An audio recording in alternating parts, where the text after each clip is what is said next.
I had never been much of a camper, but when my friend bailed on our weekend hiking trip last minute, I decided to go alone. I told myself it would be peaceful. Just me, the forest, and the open sky. I drove out to a remote campsite deep in the woods, far from any major roads or towns. The place was perfect, quiet, no one else around. The trees stretched high, their thick branches swallowing the sky, and the only sound was the rustling of leaves and distant chirping of birds. I set up my tent near a small clearing with just enough open space to see the stars at night. The first few hours were uneventful. I gathered some wood, built a small fire, and cooked a simple meal. As the sun dipped below the horizon, the air turned crisp. The fire crackled, and I sat back, staring into the flames, feeling at peace. Then, as night settled in, I started to notice things. Small, subtle details that didn't seem right. It began with the feeling, that deep, gut-level instinct that I was being watched. I brushed it off at first. Being alone in the woods plays tricks on your mind. The sounds seem louder, the dark seems darker. I forced myself to relax, but the feeling didn't go away. It got worse. Then I noticed the noises, not the normal ones: wind, leaves, small animals moving through the brush. These were different, slow, deliberate steps, heavy. At first, I told myself it was just a deer, maybe even a bear. But the sounds weren't random. They circled my campsite, stopping whenever I turned my flashlight in that direction. I called out.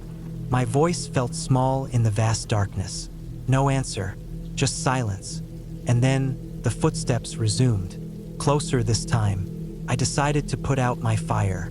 Maybe if I wasn't visible, whatever was out there would lose interest.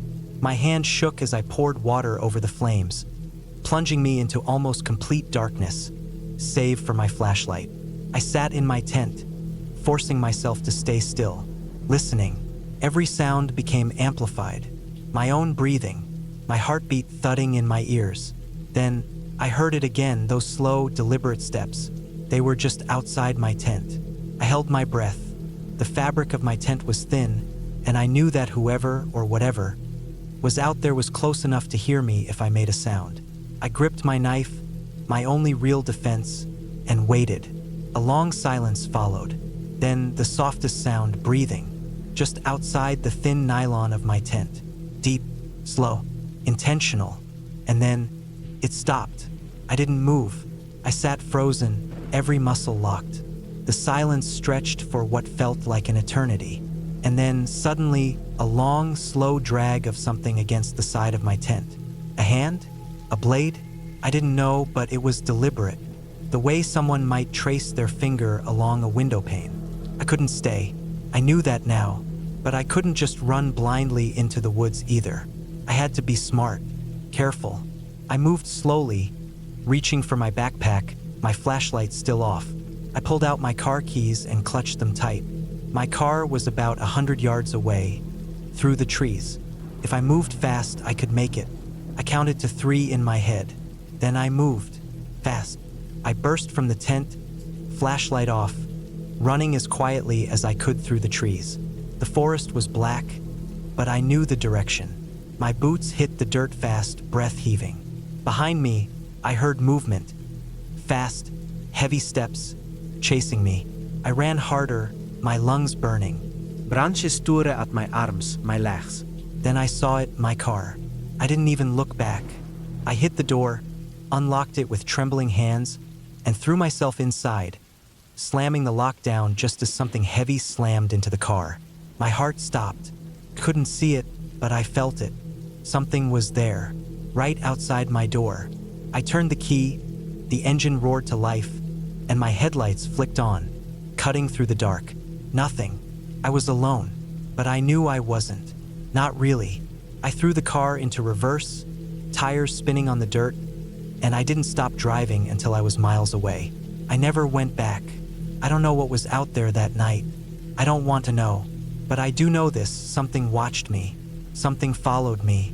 And if I had stayed even a minute longer, I don't think I would have made it out at all. I don't know if I'll ever go camping again. It used to be something I loved, The quiet of the woods, the fresh air, the feeling of being away from everything. But now, whenever I think about sleeping outside in a tent, all I can remember is that night and the feeling of something watching me from the darkness. It was a solo trip, something I had done plenty of times before.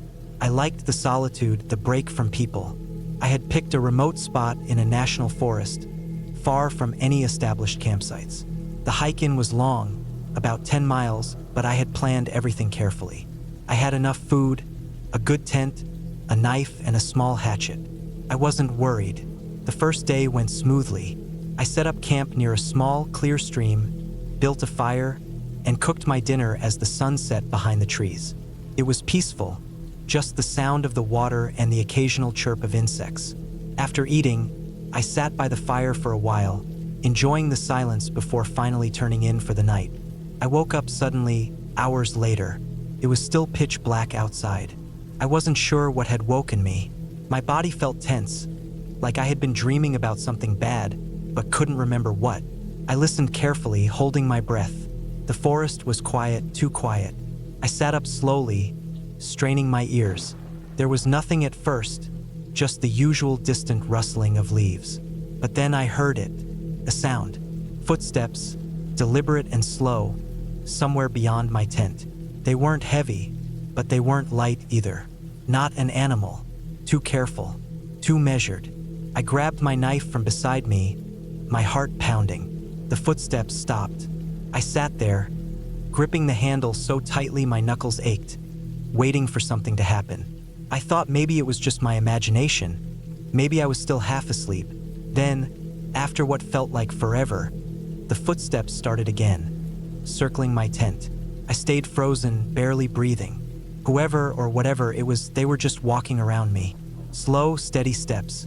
I thought about unzipping the tent and shining my flashlight out, but something told me not to. I didn't want to see what was out there. I just wanted it to go away. Then, just as suddenly as they started, the footsteps stopped.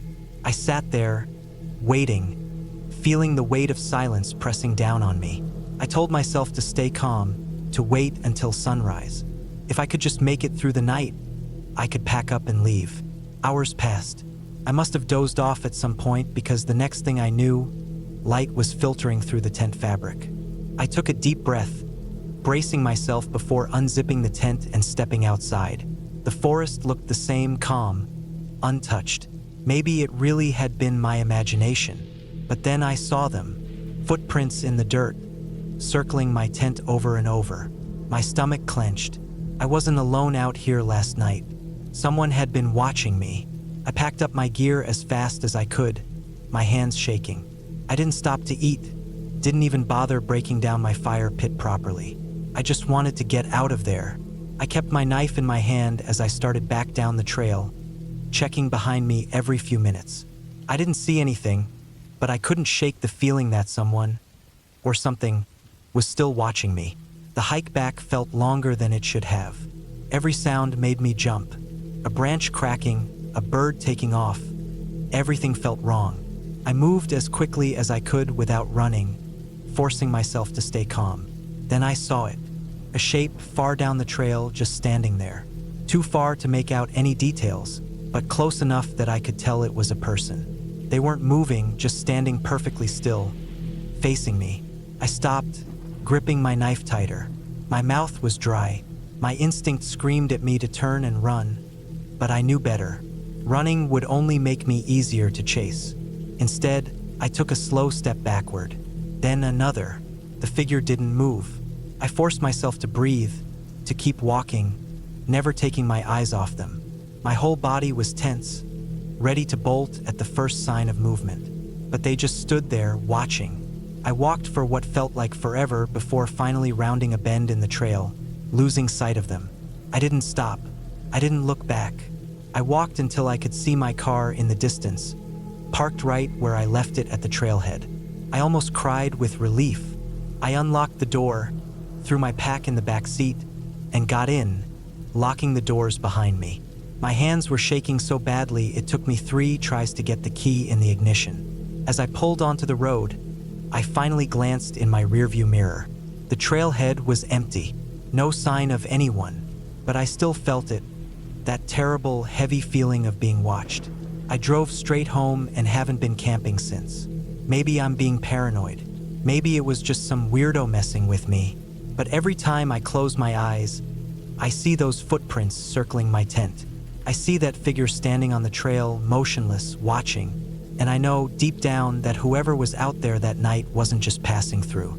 They were waiting. And if I had made the wrong move, if I had stepped outside my tent at the wrong moment, I don't think I would have made it out of those woods at all. I had always enjoyed camping alone. It was peaceful, away from the noise of the city, away from work stress, and just me, the wilderness, and the sounds of nature. I planned this trip for weeks, mapping out a remote spot in a dense forest about 50 miles from the nearest town. I wanted isolation, no nearby campers, no distractions, just pure solitude. I arrived at the trailhead just after noon. My truck was the only vehicle in the small gravel lot. Perfect. The air smelled of pine, and the dirt trail stretched ahead, winding into thick trees. I double-checked my gear. Tent, sleeping bag, food, water, a small stove, and my hunting knife. I also carried a handgun just in case. I wasn't worried about people. I was worried about wildlife. A bear encounter wasn't something I wanted. The hike to my campsite took about 4 hours. The deeper I went, the quieter everything became. No distant sounds of cars, no voices, just wind rustling through the leaves and birds calling from above. After a while, even the birds seemed to vanish. That was normal. Forests had their moments of silence. I kept walking. My chosen campsite was a small clearing near a stream. The water was clear, running over smooth rocks. I set up my tent quickly, unpacked my gear, and started a small fire. As the sun dipped lower, the shadows stretched, swallowing the forest in deepening darkness. That's when I first noticed it. The woods had gone silent, completely silent. No wind, no insects, no rustling leaves, just stillness. I've camped enough to know that sometimes nature goes quiet, but this felt different. It was an absence of sound that pressed in on me, making my skin prickle. I ignored it and focused on my fire, cooking a simple meal. As I ate, I kept glancing at the trees. Something felt wrong. I convinced myself I was being paranoid. Maybe I was just on edge from being alone so deep in the woods. That night, I lay in my tent, listening. The silence stretched for hours. Then, around midnight, I heard something. Not an animal, not the wind. It was the sound of movement. Slow, deliberate footsteps. They came from the trees behind my tent. I held my breath, gripping my knife under my sleeping bag. The steps stopped. I waited. Minutes dragged. My ears strained for any sound, any sign that I wasn't alone. Nothing. I didn't sleep much after that. By morning, the forest had returned to normal. Birds sang, leaves rustled, and everything seemed fine. But I couldn't shake the feeling that I had been watched all night. I told myself it was just an animal, a deer maybe, but deer don't walk like that. I went about my day, hiking a bit, gathering firewood, trying to enjoy the trip. But that unease never left. I found myself constantly checking the trees, scanning for movement. I never saw anything. That night, the silence returned. And with it, the footsteps, closer this time. I stayed completely still in my tent, knife in hand. My heartbeat pounded in my ears. The footsteps circled my campsite. Slow, careful, testing. Then they stopped, right outside my tent. I didn't move. I barely breathed. Whoever or whatever was out there stood still for what felt like hours. I felt pressure, like something was leaning close. I could hear breathing, shallow, steady. I gripped my knife tighter, my other hand reaching for my gun. I was ready to shoot through the tent if I had to. Then, as suddenly as it started, it was gone. The footsteps retreated, fading into the woods. I didn't sleep. The first light, I stepped outside, gun drawn. My fire pit was undisturbed, my gear untouched. But there were footprints in the dirt. Human footprints, bare feet, long strides. I packed up immediately. I wasn't staying another night. The hike back felt longer. Every sound made me jump. I kept my gun in my hand, safety off. When I reached my truck, I felt relief wash over me. I threw my gear in the back and locked the doors as soon as I got in. As I started the engine, I noticed something in the dirt, just a few feet away. More footprints, there, facing the trail. Someone had followed me. I never camped alone again. I never liked camping, but I did it anyway. Maybe it was peer pressure, or maybe it was some deep-seated need to prove to myself that I wasn't scared of the outdoors. I don't know. What I do know is that I should have trusted my gut and stayed home. The trip was planned for weeks. A few of my friends were going, but we were all driving up separately. The plan was simple: meet at the site, spend the weekend hiking and fishing, then head back Sunday afternoon. I was the last one to leave, and by the time I hit the road, the sun was already starting to dip below the horizon. The drive was uneventful at first. Highway, then a 2-lane road, then finally a dirt path that led deep into the forest. It was a long drive, too long. My phone lost service about 30 minutes before I reached the site, and by then, it was pitch dark. The only light came from my headlights, cutting through the dense trees that seemed to swallow the road whole. When I finally reached the campsite, something felt off. The fire was burning low, just embers really, and the tents were set up, but there was no sign of anyone. I figured maybe they'd gone off to find firewood or something. So, I parked my truck, grabbed my bag, and stepped out. Silence. Not the kind you hear in nature, with rustling leaves and chirping crickets. This was something else. An unnatural quiet, like the world had pressed pause. Even the fire barely made a sound as it crackled. I stood there for a while, waiting, listening, feeling the weight of that silence pressing in on me. Then, from the trees, a rustle. I turned fast, my heart hammering in my chest, but all I saw were shadows stretching long between the trunks. Just the wind, I told myself, but that didn't explain why I felt so on edge. Something was wrong and I knew it, but what could I do? I was alone, deep in the woods, with no way to contact anyone. The only choice was to wait, so I did. I sat by the fire, staring at the flickering light, trying to push away the creeping unease. I told myself they'd be back soon. Maybe they'd just gone down to the lake. Maybe they'd taken a wrong turn on the way back. But the longer I sat there, the more I noticed things that didn't make sense. The tents weren't zipped up. Their gear was scattered, like they'd left in a hurry. Someone's backpack was turned inside out, its contents dumped onto the ground. I got up, walked over to it, and felt a chill run down my spine when I saw the way the straps were torn, like they'd been yanked apart. Not just broken, ripped. That's when I heard it. Footsteps, slow, deliberate, crunching against the forest floor.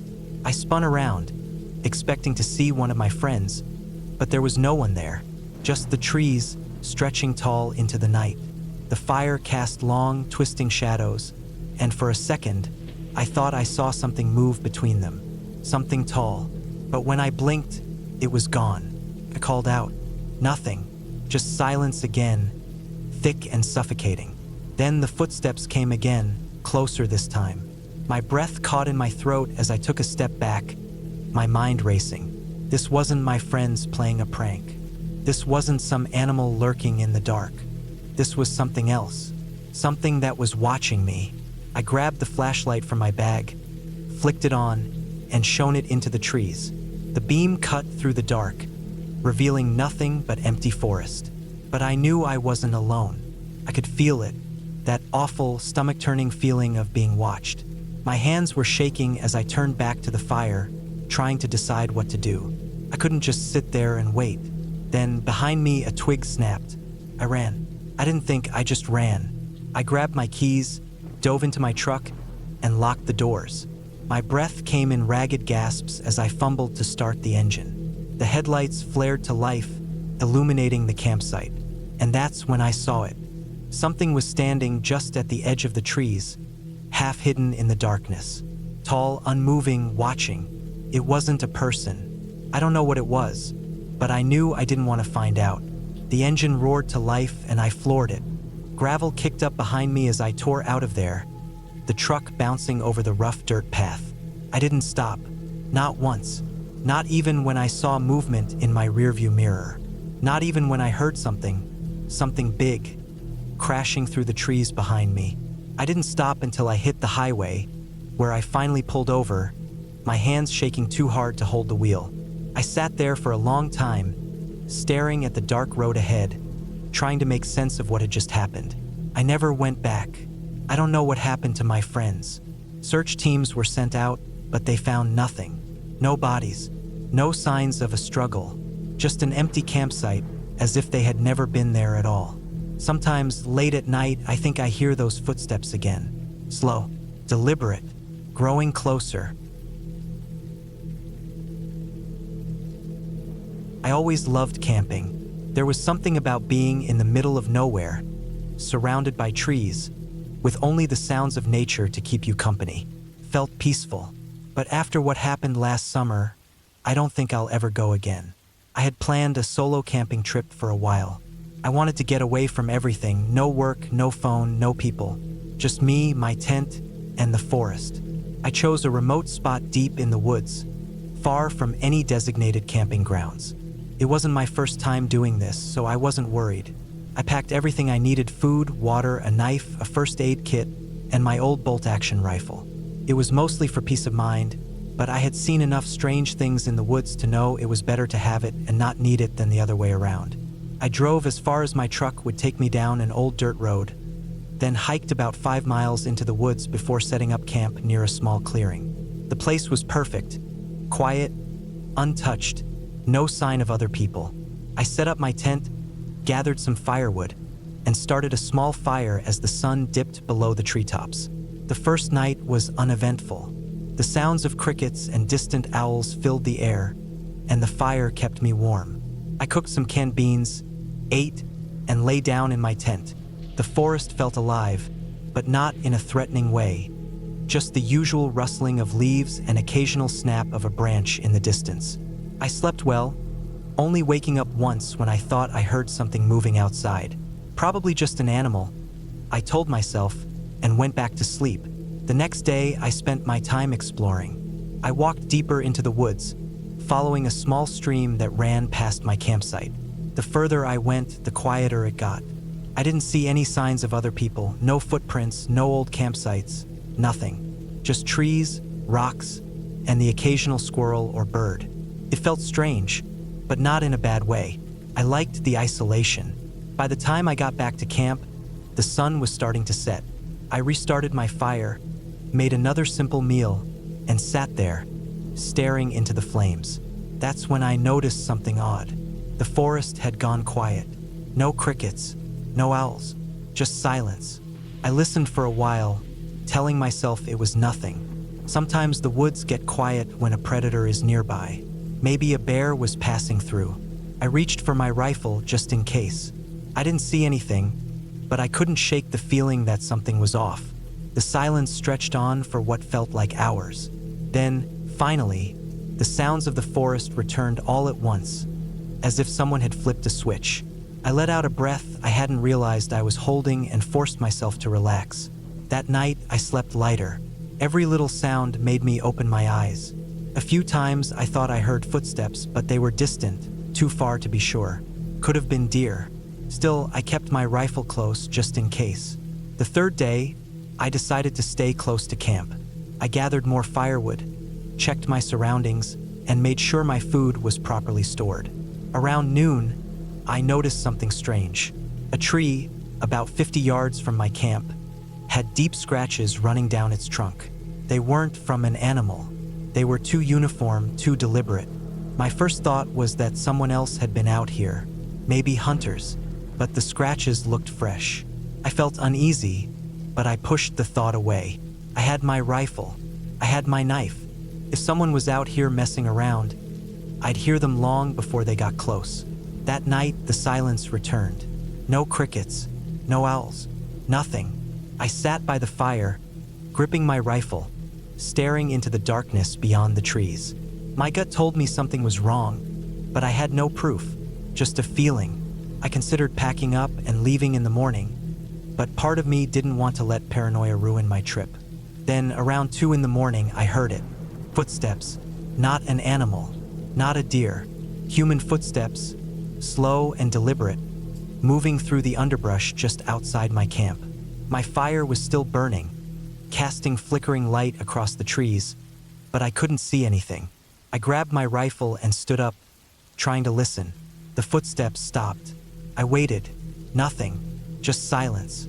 Then, after what felt like an eternity, I heard them again, circling my camp.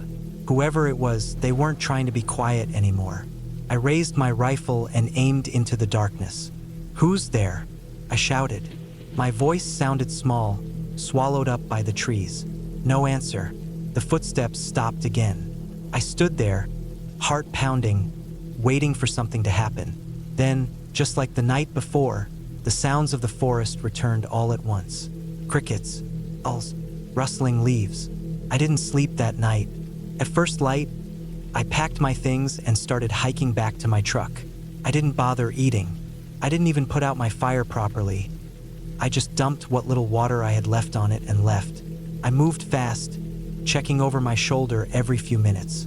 The whole way back, I felt like I was being watched. When I finally reached my truck, I threw my gear in the back, jumped in, and locked the doors.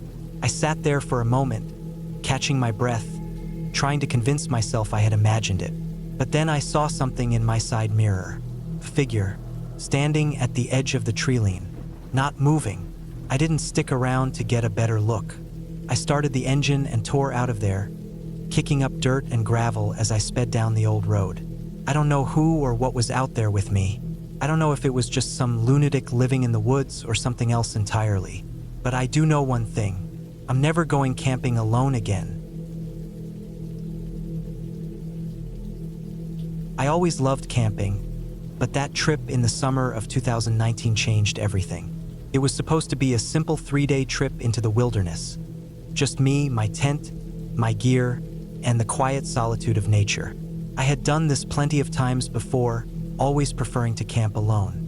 Something about being completely isolated was peaceful to me, but that trip made me question everything I thought I knew about the woods. I had picked a spot deep in the national forest, far from the usual campsites. The idea was to disconnect completely, no cell service, no people, just nature. I parked my truck at the trailhead, loaded up my pack, and started the 5-mile hike into the area I had chosen. The trail was rough, barely marked, but that's what I wanted, real isolation. The first day went smoothly. I set up my tent near a small creek, built a fire, and cooked some food. The air smelled fresh, a mix of pine and damp earth, and the only sounds were the distant rustling of trees and the occasional chirp of birds.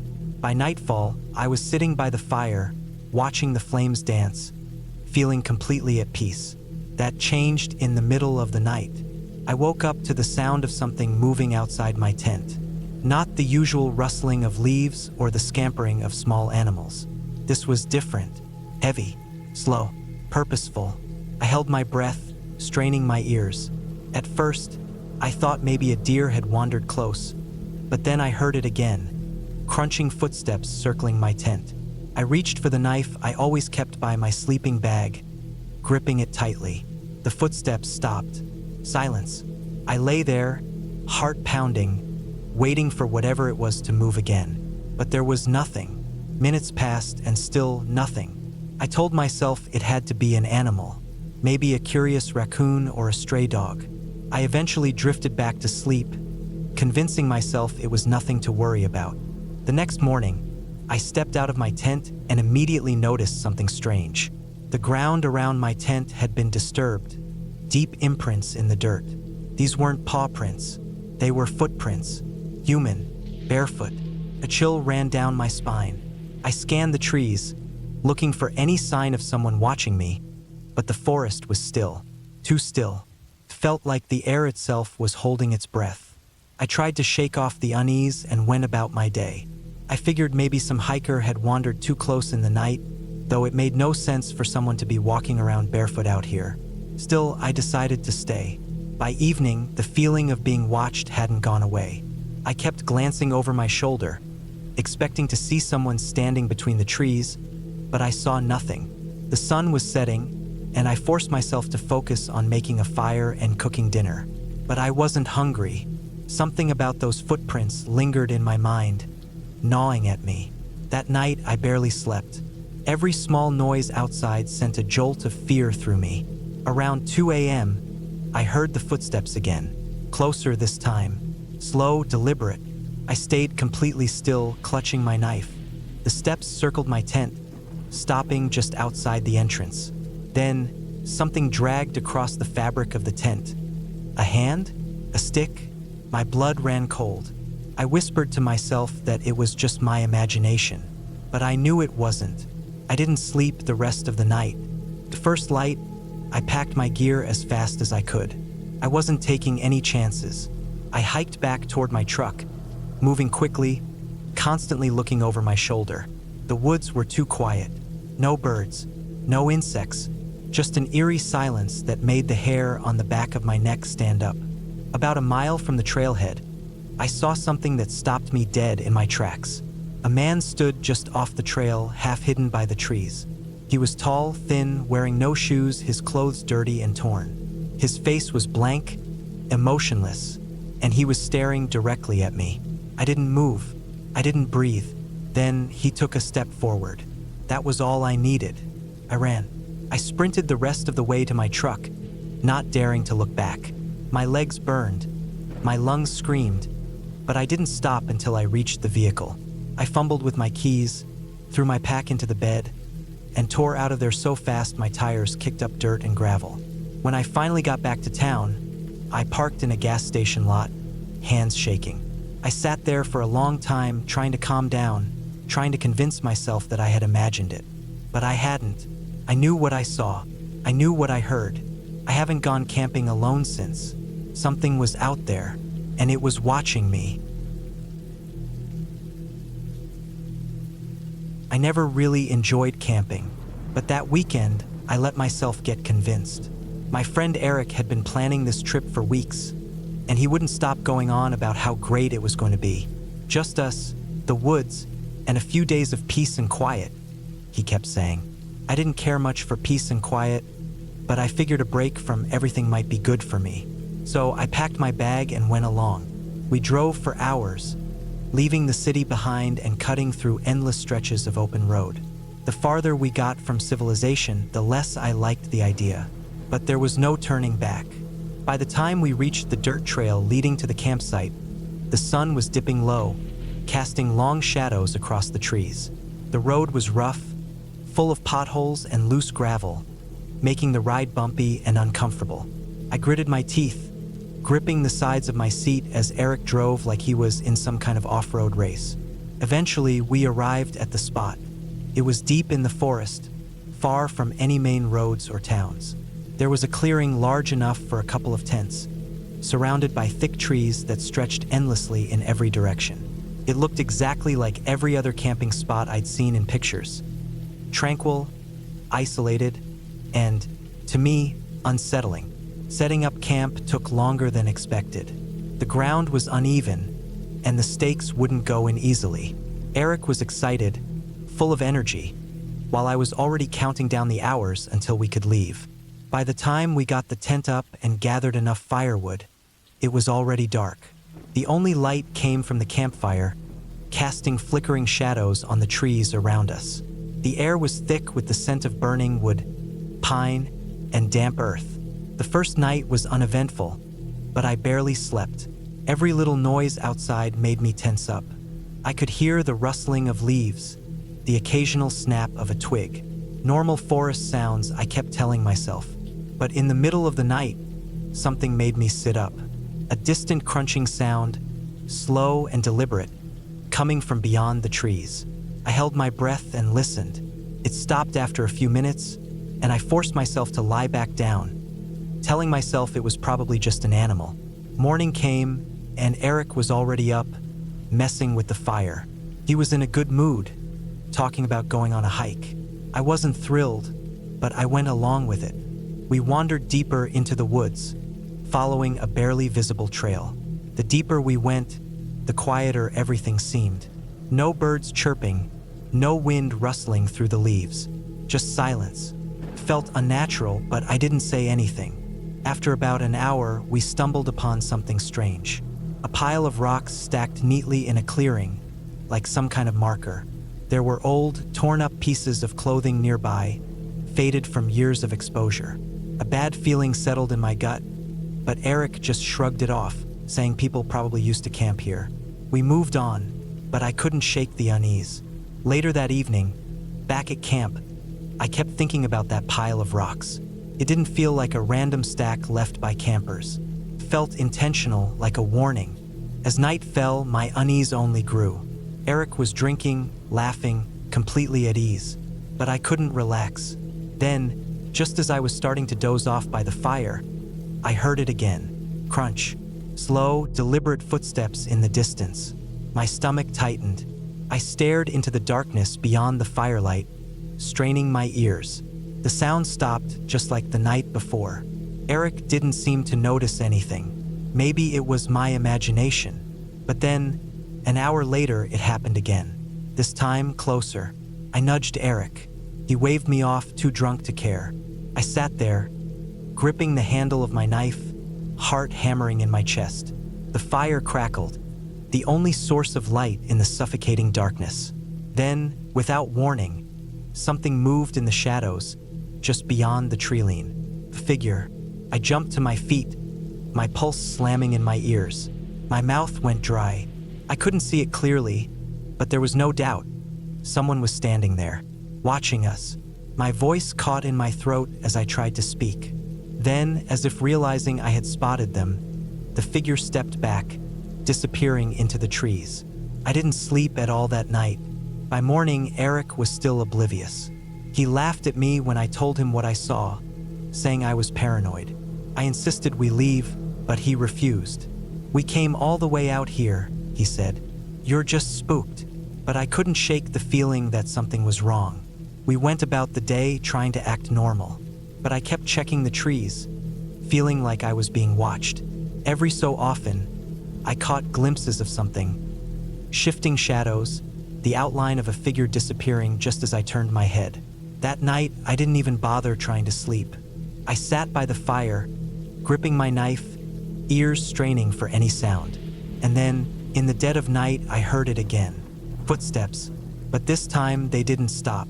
They got closer. I held my breath, gripping the knife so tight my knuckles turned white. Then something moved just at the edge of the firelight. A man stepped forward. He was filthy, his clothes tattered, his face covered in grime. He stood there, staring at me with hollow, sunken eyes.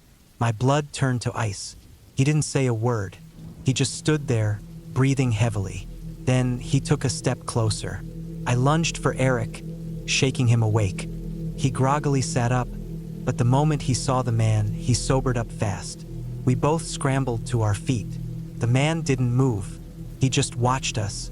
Then, without a sound, he turned and walked back into the darkness. We didn't wait around to find out what he wanted. We grabbed what we could, leaving everything else behind.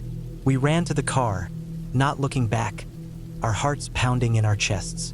The engine roared to life, and we sped down the dirt road, the trees blurring past us.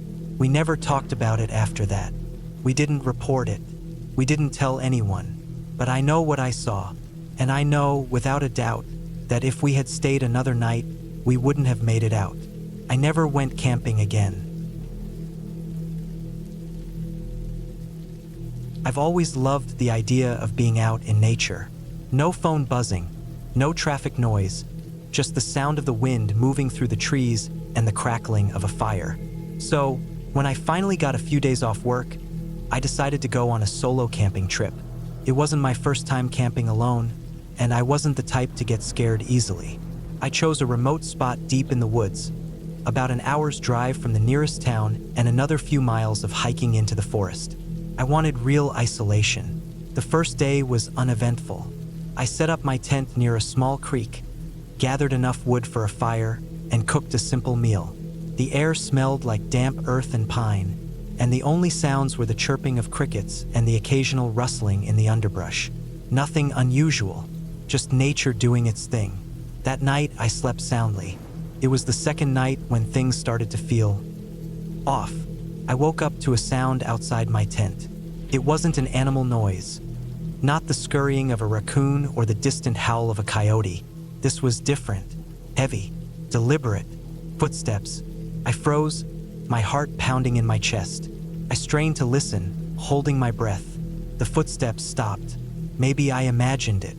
Maybe it was just my paranoia kicking in from being alone in the woods. But I couldn't shake the feeling that someone, or something, was standing just outside my tent. After a few minutes of silence, I slowly unzipped my sleeping bag, reached for my flashlight, and clicked it on. The yellowish beam flickered as I pointed it at the thin fabric walls of the tent. Nothing moved. No shadows. No sounds. Just the wind pushing through the trees. I told myself it was nothing. Probably a deer or some other animal. Maybe I was just being paranoid. But I couldn't fall back asleep. Every little sound kept me on edge. The crackling of branches. The wind whistling through the leaves. I stayed like that for hours, staring at the ceiling of my tent, waiting for the first light of morning. The next day, I felt stupid for getting so worked up.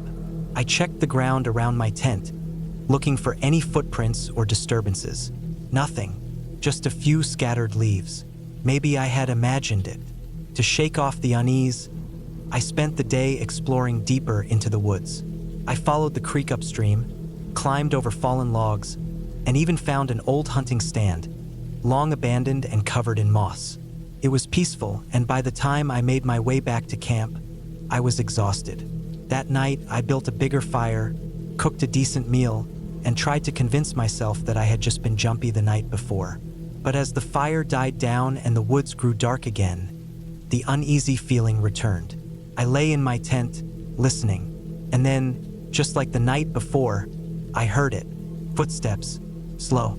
Heavy. This time, I knew I wasn't imagining things. I didn't move. I barely breathed. The footsteps circled my tent, stopping and starting again. My mind raced.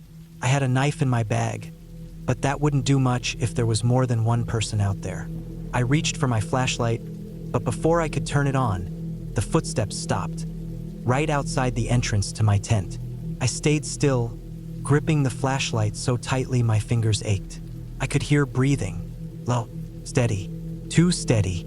Whoever was out there was standing just inches from me, separated by nothing but a thin layer of fabric. Then, after what felt like an eternity, the breathing stopped. The footsteps moved away, fading into the distance. I lay there frozen for hours. I didn't sleep. I didn't move until the first light of dawn filtered through the tent. When I finally stepped outside, my stomach dropped. Around my campsite, in the dirt, were deep footprints. Not boot prints, not shoes, just bare human feet. And they weren't mine. I packed up my gear faster than I ever had before. I didn't eat. I didn't even take the time to properly put out my fire. I just grabbed my bag and started hiking back the way I came. Every now and then, I looked over my shoulder, half expecting to see someone watching me from the trees. But I never did. I made it back to my car and didn't stop driving until I was miles away. I never went back to that spot. I never camped alone again. And sometimes, even now, when I'm lying in bed at night, I swear I can still hear those slow, heavy footsteps circling my tent.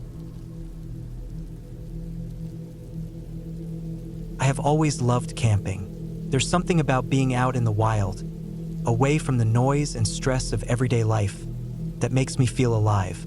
I had been planning this solo trip for a while, scouting a location deep in the woods, far from any campsites or trails. I wanted real isolation, the kind where you don't hear a single human voice for days. I had no idea how much I would regret that decision. The drive to the trailhead took nearly 5 hours, followed by another 2 of hiking to get to my chosen spot. It was a clearing beside a small, slow-moving river. The trees were dense, the ground was soft with pine needles, and the only sounds were birds and the occasional rustling of leaves in the wind. It was perfect. I set up my tent, built a small fire, and cooked some food. As night fell, the temperature dropped sharply, but I was prepared. I zipped myself into my sleeping bag and listened to the quiet. The first night was peaceful. I woke up feeling refreshed, stretched, and made some coffee over the fire. The plan was to stay for 4 days, enjoying the silence, fishing, and just disconnecting. That second day, I wandered farther from my camp, exploring the woods. I marked trees with small cuts using my knife just to be safe. It was a habit I had developed over the years. Too many stories of people getting lost and never being found. The deeper I went, the stranger I felt. Something about the woods seemed off. The trees were old, towering, but there were no signs of animals. No deer tracks, no birds flitting between the branches, no sounds beyond my own movements. It was the absence of sound that bothered me the most. After an hour, I decided to turn back. I followed my markings, but something was wrong. I wasn't finding them in the order I should have. I double-checked, went back a little, then forward again. My stomach tightened. I was still following my cuts, but they were leading me in a direction I hadn't come from. I told myself I had just made a mistake, that I had looped around without realizing it. I tried another way, moving carefully. Finally, after what felt like forever, I spotted my camp through the trees. Relief hit me in a wave. I shook off the unease, told myself I had just gotten turned around, and went about my evening. But I couldn't shake the feeling that I wasn't alone. That night, I barely slept. I kept waking up, sure I had heard something outside my tent, a crunch of leaves, a twig snapping. Every time I unzipped the flap and shined my flashlight around, there was nothing. No wind, no movement, just stillness. The next day, I decided to stay close to camp. I fished in the river, cooked my catch, and tried to enjoy the peace. But that feeling of being watched never left. Every so often, I would hear something. A faint rustling, too deliberate to be the wind. A muffled sound, like something moving through the brush just out of sight. Then I found the footprints.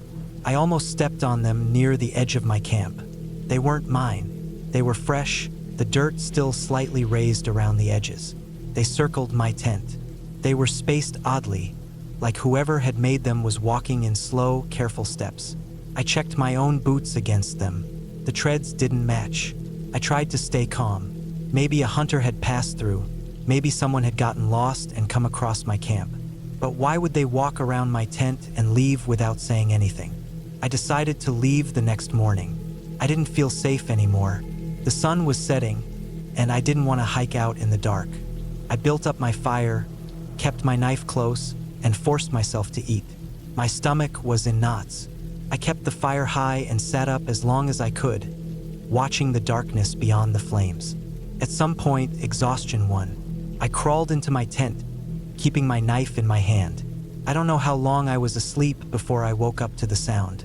A soft, deliberate breath right outside my tent. I froze. My pulse pounded in my ears. The fabric of the tent barely moved, but I could feel it. Someone was standing just inches away. Not an animal. I knew the difference. I gripped my knife, forcing myself to breathe silently. I didn't move. I just listened. The breathing continued for what felt like forever. Then, the zipper of my tent began to move.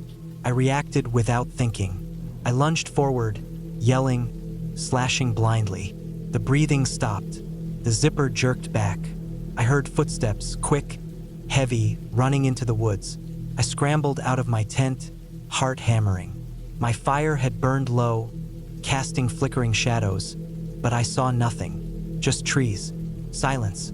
I didn't wait for morning. I grabbed my pack, left everything else, and ran. I ran through the dark, tripping over roots, barely able to see, but I didn't care. I needed to get out. Took me hours, but I reached my car at sunrise. My hands were shaking so badly I struggled to get the keys in the ignition. I drove until I was far, far away. I never went back for my tent or my gear. It wasn't worth it. I still don't know who was out there with me.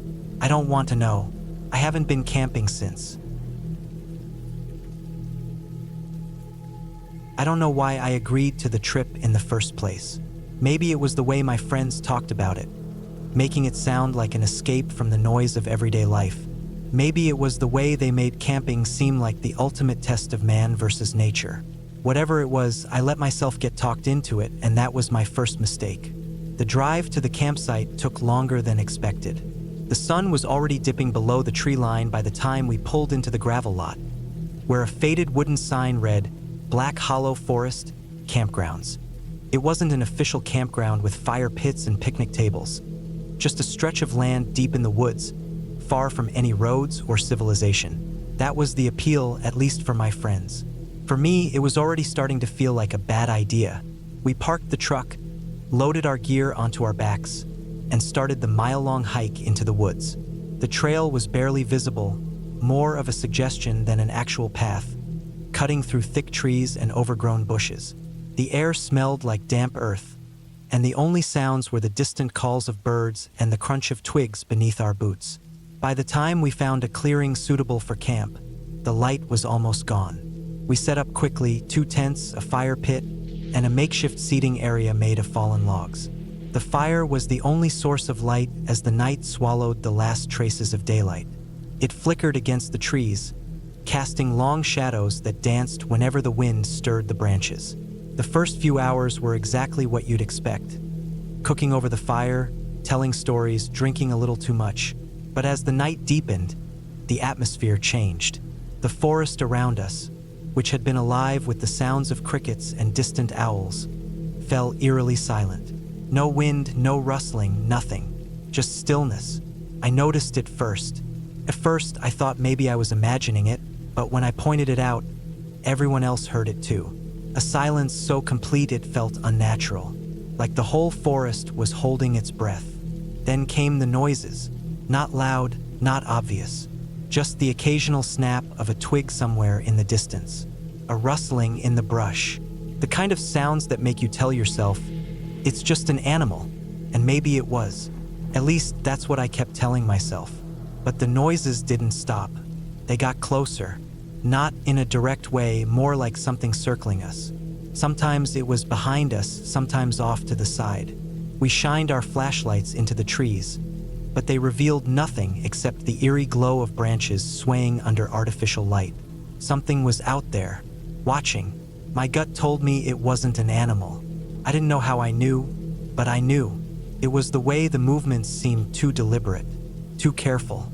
No crashing through undergrowth, no startled movements. Just slow, methodical steps like something waiting for the right moment to act.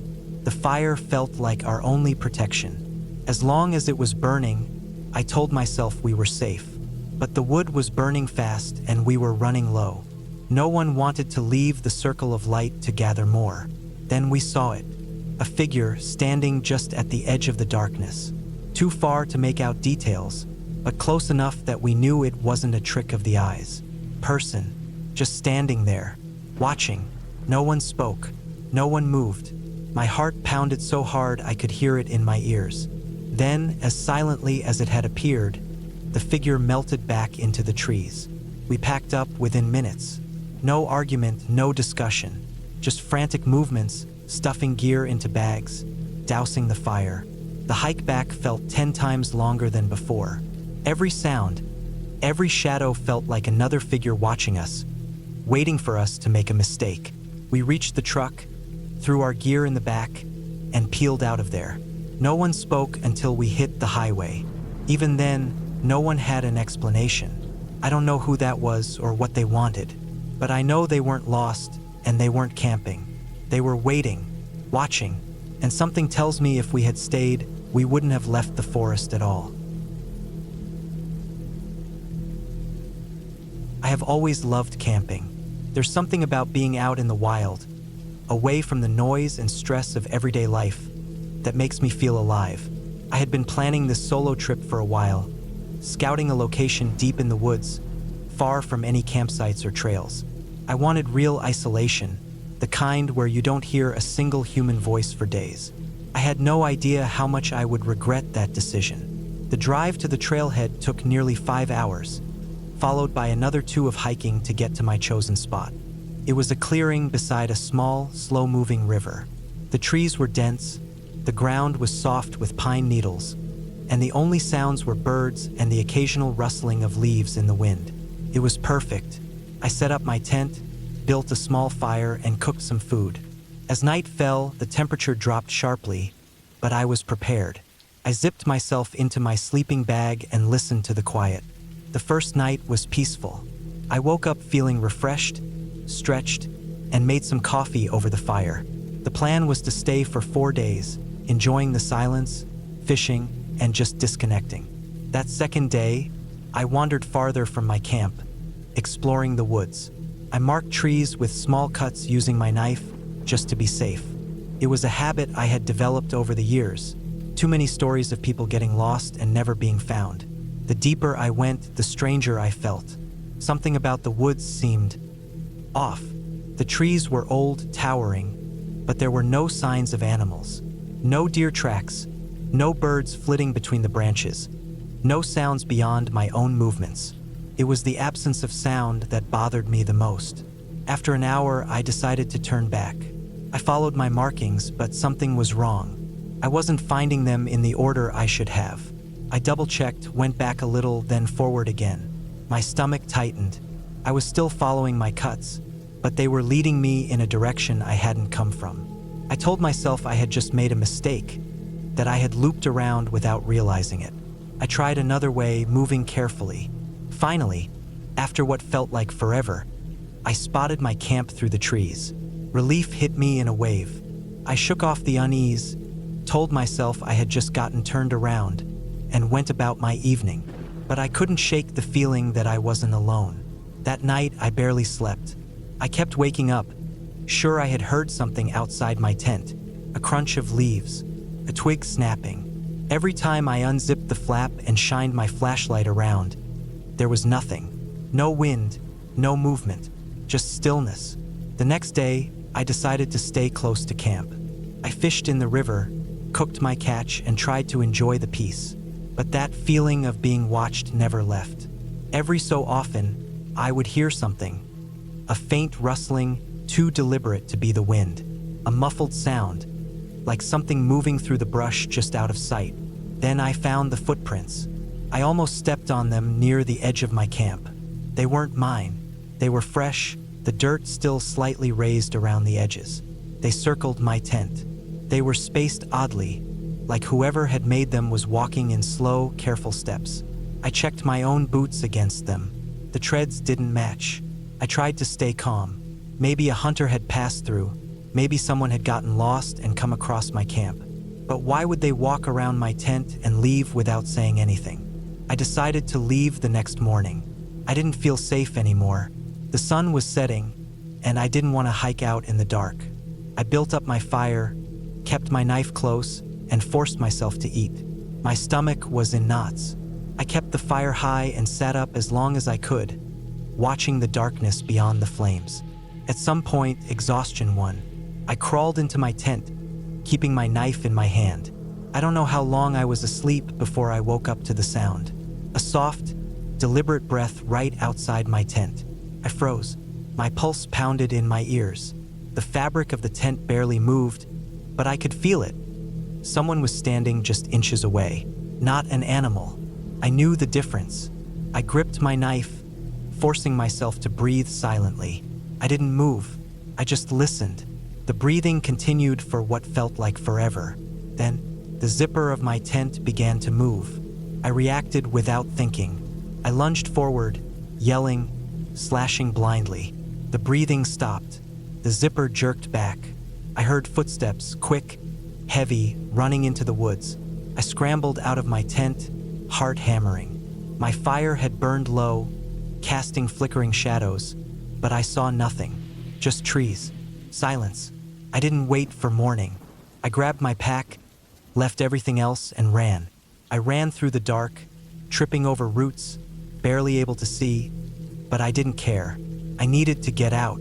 Took me hours, but I reached my car at sunrise. My hands were shaking so badly I struggled to get the keys in the ignition. I drove until I was far, far away. I never went back for my tent or my gear. It wasn't worth it. I still don't know who was out there with me. I don't want to know. I haven't been camping since. I should have never gone camping alone. I told myself that over and over as I lay in my tent, my breath slow and quiet, listening. The air outside was still, and the forest should have been silent. But it wasn't. Something was out there, something moving. I had planned this trip for weeks. I wanted solitude, a chance to clear my mind.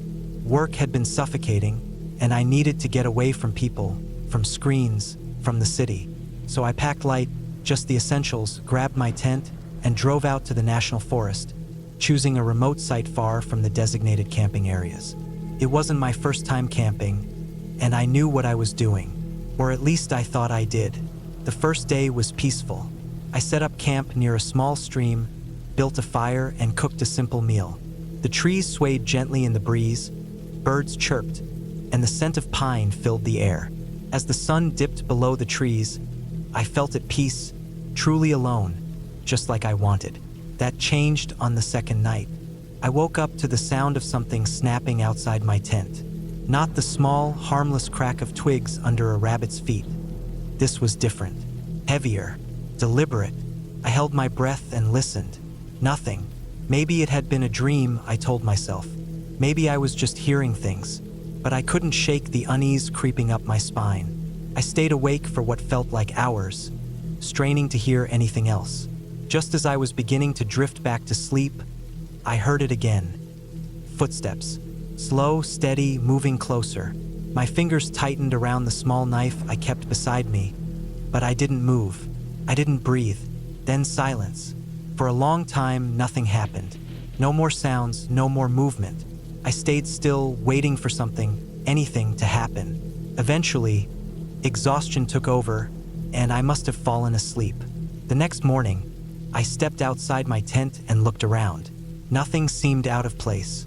No tracks, no broken branches, no sign that anyone or anything had been near my campsite. Maybe I had imagined it. Maybe it had just been an animal.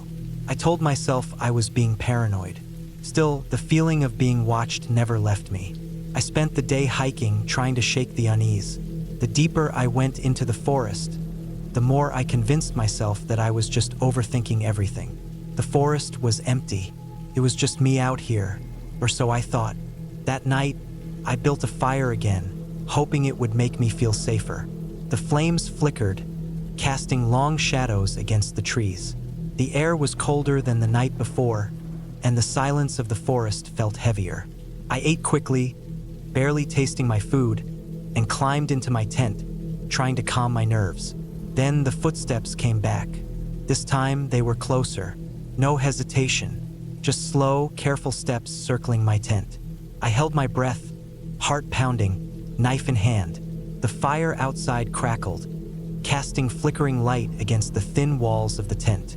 Then a shadow, a figure, standing just outside the tent. I didn't move. I didn't breathe. My mind screamed at me to do something, run, yell, anything, but fear held me down like a weight. The figure stood there for what felt like forever, just outside the firelight, just beyond my sight. Then, without a sound, it was gone. I stayed frozen for hours, listening, waiting, but nothing else happened. The first light, I packed up. I didn't even eat breakfast. I just wanted to leave.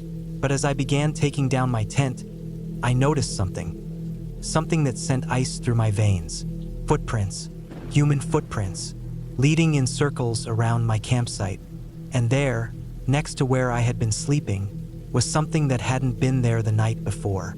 A single, rusted knife, stuck into the ground. I didn't stop to think. I grabbed my bag and started walking. Fast. I had planned to take the long way back to my car, enjoying the hike, but not anymore. I took the most direct route possible.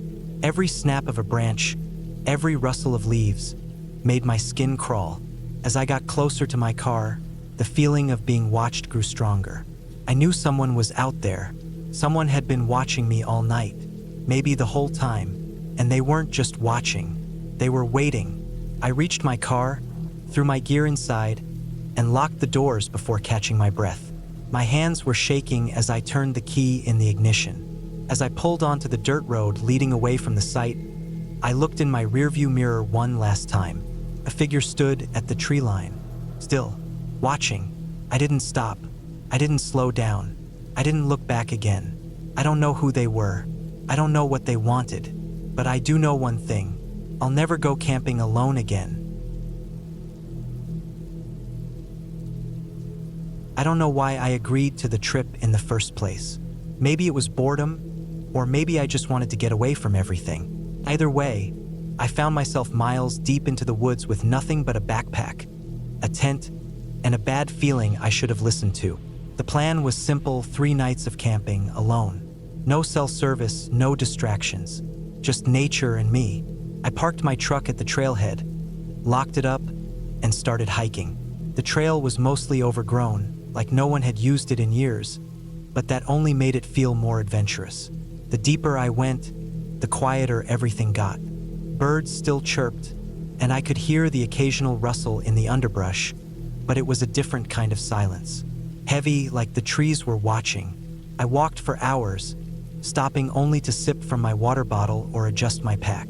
It was late afternoon by the time I found a clearing big enough to set up camp. The spot was perfect. A flat patch of ground, just enough space between the trees to see the sky, and a small creek nearby. I set up my tent, gathered some firewood, and settled in for the night. As the sun dipped behind the trees, I lit a small fire and cooked a quick meal, just some canned soup and a protein bar. The air had a bite to it, colder than I expected for this time of year. I pulled my jacket tighter and sat there, watching the flames crackle and pop. It was peaceful at first. Then I heard it. It wasn't an animal sound, not like the ones I'd been hearing all day. This was different. A soft thud, like something heavy being dropped onto the forest floor. I froze, listening. Nothing, just the fire and the wind through the trees. I shook it off, telling myself it was just a branch falling somewhere in the distance. Still, I couldn't shake the unease settling in my gut. I doused the fire earlier than planned and crawled into my tent. I told myself I'd feel better in the morning. I didn't. The next day, I hiked deeper into the woods, exploring the area. There was something strange about this place. The trees were too uniform, too still. Even the animals seemed wary, keeping their distance. I found an old deer carcass near the creek, its ribs picked clean, but it wasn't just the decay that unsettled me. It was the way it was positioned, like it had been placed there on purpose. That night, I barely slept. I kept hearing noises, twigs snapping, the faintest rustle of movement just beyond the tent. Every time I turned my flashlight on, there was nothing, just the trees and the darkness stretching beyond them. By the 3rd day, I was on edge. I had a deep, nagging feeling that I wasn't alone. I kept seeing things out of the corner of my eye, a shadow shifting between the trees, something moving just beyond my line of sight. My own footsteps sounded too loud, and I couldn't shake the feeling that something was following me. I decided I'd had enough. I packed up camp and started back toward my truck. The hike back felt longer, like the trail had stretched overnight. The trees looked different, their trunks thicker, their branches reaching lower. The air felt heavier, pressing against my skin. Then I heard it again. The same sound from the first night, a heavy thud, closer this time. I didn't stop to check. I walked faster, almost jogging. My heartbeat pounded in my ears. The trees blurred past me. Then I saw it. A structure, deep in the woods, just off the trail. I hadn't seen it on my way in, and I knew I would have remembered it. A small, wooden cabin, half collapsed and covered in moss. The door was open, swinging slightly in the breeze. I should have kept walking. I should have ignored it, but I didn't. I stepped closer. The air smelled rotten, like damp wood and something else. Something worse. I peeked inside. Bones. Piles of them. Not just animals. Some were too large, too human. Skulls, ribs, scattered across the floor. A chair in the center, old and broken, its seat stained dark. Then I heard breathing. Not mine. I turned and ran. I didn't look back. I ran until my legs ached, until my lungs burned. The forest seemed endless, stretching on forever, but I pushed forward. When I finally saw my truck, relief hit me like a punch. I scrambled inside, locking the doors, gasping for breath. My hands shook as I started the engine. The tires spun in the dirt, kicking up dust as I tore out of there. I didn't stop driving until I hit the highway. Even then, I kept checking the mirrors, half expecting to see something step out of the trees. I don't know who or what was in that cabin. I don't want to know. I just know I'm never going back. I don't know why I ignored the bad feeling in my gut when we first set up camp. Maybe it was the exhaustion after the long hike, or maybe I just didn't want to be the guy who ruined the trip with paranoia. But something felt off from the very beginning. The forest was too quiet, the air too still. Even the way the trees bent inward, like they were closing in on us, put me on edge. But I shook it off. We were just deep in the woods, away from people, away from noise. That was the whole point of coming out here. The first night was uneventful. We built a fire, cooked some canned food, and sat in our camping chairs, staring up at the sky. The stars looked sharper than they did back home, like you could reach up and cut yourself on them. I remember thinking how peaceful it was, how this was exactly what I needed. A break from everything, just nature and silence. But the silence started to feel different as the night went on. There were no animal sounds, no rustling in the brush, not even the occasional hoot of an owl, just firewood crackling and our own breathing. It made me feel small, like the woods had swallowed us whole. I barely slept that night. Every time I closed my eyes, I felt like something was watching us from the dark. I kept picturing a figure standing just beyond the trees, hidden in the blackness, waiting. But whenever I forced myself to look, there was nothing. Just endless trees and shadows that seemed to shift when I wasn't looking directly at them. The next day, we went exploring. We weren't on a marked trail, just hiking through the forest, stepping over roots and ducking under branches. The trees were so dense that after an hour, I realized I had no idea which way was back to camp. My phone had no service, of course, and the GPS wouldn't load. I told myself it was fine, that we'd retrace our steps if we had to. But that nagging unease from the night before hadn't gone away. Then we found it, a clearing with a small, old cabin in the center. It didn't look abandoned, but it also didn't look like anyone had lived in it for a long time. The wood was rotting, the windows were broken, and the door was slightly ajar. Something about it made my stomach twist. We shouldn't be here, but curiosity got the better of us. We stepped inside. The air smelled stale, like damp wood and something else. Something sour. There wasn't much inside. A small table, a single chair, a rusty stove in the corner. The only sign that someone had ever been there was an old, dirty sleeping bag crumpled in the corner. I don't know why I checked inside it. I wish I hadn't. There was a pile of bones, small like a child's, but they looked old, almost fragile. A cold feeling crawled up my spine, and I stepped back so fast I almost fell over. We left the cabin without another word. We walked back to camp in silence. I didn't want to talk about what we saw. I just wanted to pretend we never found that place. That night, I couldn't sleep again. Every time I closed my eyes, I saw those bones, that cabin. And then, sometime in the middle of the night, I heard it. Footsteps. They were slow, deliberate, circling our campsite. Not an animal.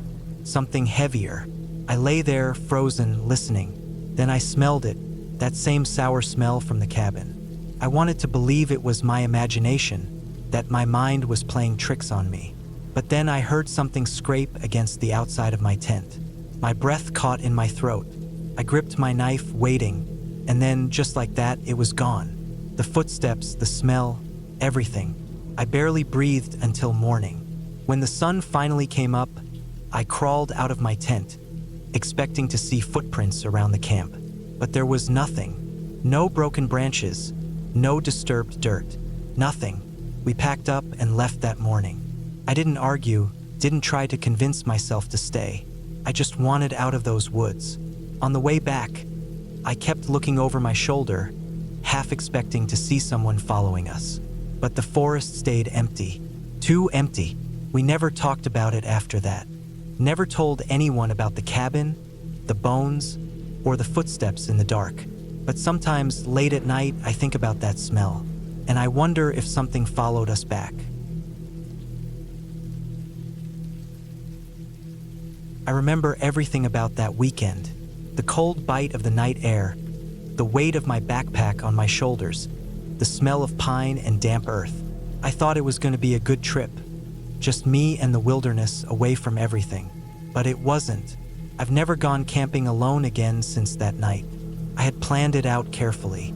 A 3-day solo trip into the mountains, something I had done before but never at this particular spot. It was a remote area, a place I had read about online. Not many people went there, which made it perfect. No noisy families, no crowded campsites, just me and nature. That was what I wanted. I parked my car at the base of the trail, double-checked my gear, and set off. The hike was supposed to be about 6 miles to a clearing near a small lake. The first few miles were easy. The trail was well-defined. The sun was shining, and everything felt peaceful. Birds chirped above, and a slight breeze rustled through the trees. I kept a steady pace, enjoying the solitude. Around the 4-mile mark, the trail started to get rougher. It wasn't anything unmanageable, just steeper than I expected. The trees grew denser, blocking out more of the sunlight, and the path was less obvious. I had to check my GPS a couple of times to make sure I was still heading the right way. That was the first time I felt it. That weird sensation like being watched. I stopped and looked around, but there was nothing, just trees and silence. I shook it off. It was just my mind playing tricks on me. I had been alone in the woods before, and it wasn't unusual to feel a little uneasy at times. I kept moving. The further I went, the more unsettling it became. The silence started to feel heavy, like the forest was holding its breath. I didn't see any animals, not even birds. That wasn't normal. Even in quiet woods, you usually hear something. Branches snapping, leaves rustling, squirrels darting through the underbrush. But there was nothing, just the sound of my own footsteps. By the time I reached the clearing, the sun was beginning to set. The lake was smaller than I expected, more of a large pond really, but it was beautiful. The water was still, reflecting the deep reds and oranges of the evening sky. I set up my tent near the edge of the trees, close enough to have some shelter from the wind, but far enough that I had a good view of the water. I made a fire, cooked a quick meal, and sat there watching the flames. That feeling of being watched never went away. I kept glancing over my shoulder, scanning the trees. Every so often, I thought I saw movement, a shadow shifting just out of sight. I told myself it was nothing, just my imagination, the flickering firelight playing tricks on me. But I still couldn't shake the unease. I decided to turn in early. I zipped up my tent, laid down, and tried to sleep. It didn't come easy. Every little noise made me tense up. I kept hearing what sounded like soft footsteps outside, but when I held my breath and listened, there was nothing, just silence. Sometime in the middle of the night, I woke up. First, I didn't know why. Then I heard it, breathing, not my own. Something or someone was standing just outside my tent. I didn't move. I barely even breathed. My heart pounded so hard I thought whoever was out there would hear it. The breathing was slow, steady. It was close, right on the other side of the thin nylon wall. I reached for the knife I kept in my sleeping bag. My fingers closed around the handle, but I didn't know what to do. If I moved, would it hear me? Would it leave if I just stayed still? Minutes passed, maybe longer. The breathing didn't stop. Then the worst part, the zipper. Slowly, so slowly, it started to move. Panicked, I grabbed the zipper from the inside and yanked it up as hard as I could, sealing myself inside. I heard movement outside, fast, shuffling steps moving away from the tent. Then silence. I stayed like that for hours, gripping my knife, listening. The breathing didn't come back, but I knew something had been there. I knew it had tried to get in. When the sun finally came up, I forced myself to leave the tent. The first thing I noticed were the footprints. Not animal tracks, human, barefoot. They circled my tent, stopping right where my head had been while I slept. I didn't pack up properly. I grabbed my essentials, knife, water, GPS, and left everything else behind. I practically ran back to the car, looking over my shoulder the entire time. The feeling of being watched never left me. When I reached my car, I locked the doors the second I got in and peeled out of there as fast as I could. I didn't stop until I was miles away. I never went back for my gear. I don't care what happened to it. All I know is that something or someone was out there, watching me, waiting, and I never want to find out who they were. I never thought I'd regret a camping trip as much as I do now. I had planned everything down to the last detail. Food, water, a good tent, a sharp knife, and even a flare gun just in case. The location was deep in the woods, about 20 miles off any paved road. I wanted solitude. I got something else. The drive to the trailhead was easy. I parked my truck in a small clearing where others had clearly parked before. Tire tracks and a few beer cans told me I wasn't the only one who had been here recently. The hike was supposed to be about 6 miles to the site I had picked on my map. A small clearing near a lake, surrounded by dense trees. No cell service, no people, just peace. The hike started off well. The air was crisp, the trees tall and thick, their branches swaying slightly in the light breeze. I walked with my heavy pack, feeling the weight on my shoulders but welcoming the burn. It felt good to be away from everything. No noise, no stress, just me and the woods. Around the 3-mile mark, I noticed something odd. A deer carcass torn apart, its ribs picked clean. That wasn't what bothered me. It's nature, things die. What did was the way it was positioned. Its legs were all bent unnaturally, as if something had twisted them. No scavengers had taken it apart like that, and I'd seen my fair share of predator kills. This was different. I felt uneasy, but I pushed forward. As I got closer to my campsite, the forest felt different. The air had changed. Not colder, but thicker, like something was sitting in my chest. The sounds of birds and insects had faded. I told myself it was just because the lake was nearby, that maybe it was just a quiet part of the woods. But I knew better. Something wasn't right. When I reached the clearing, everything seemed normal at first. The lake was still, its surface like glass reflecting the fading daylight. I set up my tent, gathered some wood, and built a fire. The sun dipped below the horizon, and the darkness crept in. I sat by the fire, eating a meal out of a can, watching the flames flicker. The woods felt too quiet. No rustling in the leaves, no distant owl hoots, nothing. Just me, the fire, and the heavy silence pressing down around me. Then I heard it, a snapping twig, not far off. I tensed, staring into the tree line. The fire's glow barely reached past the first few feet of the dense woods. I told myself it was probably an animal, a deer, maybe a raccoon, but the sound was slow, deliberate, like footsteps. I waited, holding my breath, ears straining. Nothing, just silence again. Maybe I was being paranoid. Maybe the quiet was just getting to me. I forced myself to relax and tossed another log on the fire. Hours passed. I must have dozed off because I woke up to the fire nearly out, the embers glowing faintly. My body was stiff, my breath visible in the cool night air. I shifted, rubbing my arms, and then I heard it again. Not a twig snapping this time. Breathing. Deep, slow, controlled breathing. Close. I froze, my pulse hammering. My first thought was a bear, but it didn't sound like a bear. It sounded like a person, standing just beyond the tree line, watching, waiting. I reached for my knife, gripping it tight. The fire had died too much to offer any real light now. I strained my eyes, but all I could see was darkness. The breathing continued for another few seconds, then stopped. Silence. I didn't move. I didn't blink. I just sat there, knife in hand, staring at the blackness between the trees. Nothing happened. Minutes passed, then an hour. Finally, I convinced myself it was just my mind playing tricks on me. Maybe the wind through the trees, maybe something else. I forced myself to lie back down in my tent, keeping my knife close. I woke up to the sound of something scratching my tent. Not an animal, not a branch. Fingernails, slow, deliberate, dragging along the fabric. A sound that sent a cold wave through my body. My breathing hitched and I held it, listening. The scratching stopped. Then, a low whisper. Not words, just a sound. Right outside my tent. I didn't move.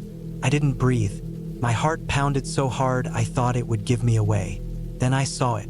A shadow, just outside the thin nylon wall of my tent.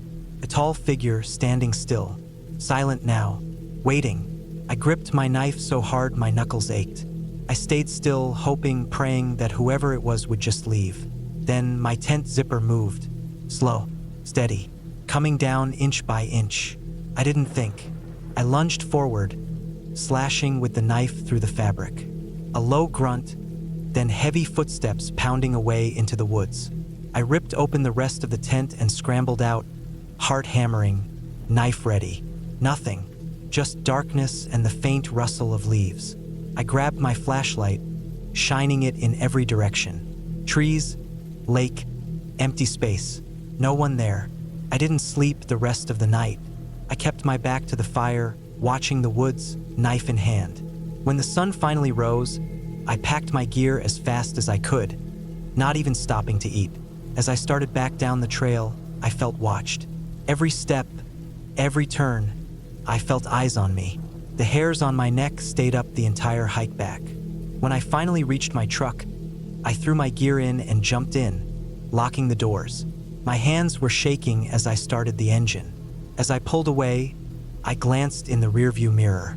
A figure stood at the edge of the trees, tall, still, watching. I never went back to that place again. I don't know if I'll ever go camping again. It's not because of bears, bad weather, or some ghost story people tell around a fire. It's because of something real, something I saw with my own eyes. I can't explain it, but I know what happened, and I know I'll never forget it. It started when I decided to take a solo camping trip in the mountains. I wanted time alone, away from everything. No phone, no work, no distractions. Just me, my tent, and the quiet of nature. I packed everything I needed: food, water, a knife, a flashlight, and my sleeping bag. I double-checked everything before heading out. The drive to the campsite took about 4 hours. The last hour was on a dirt road, full of bumps and potholes. By the time I reached the trailhead, my back ached from the rough ride. I parked my car in a small clearing, checked my map, and strapped on my backpack. The hike to my campsite was supposed to be about 5 miles. It was late afternoon, but I had plenty of time before dark. The trail started out easy, winding through tall pines and thick brush. Birds chirped in the distance, and I could hear the rustling of small animals in the undergrowth. It was peaceful, exactly what I had hoped for. The further I went, the quieter it got.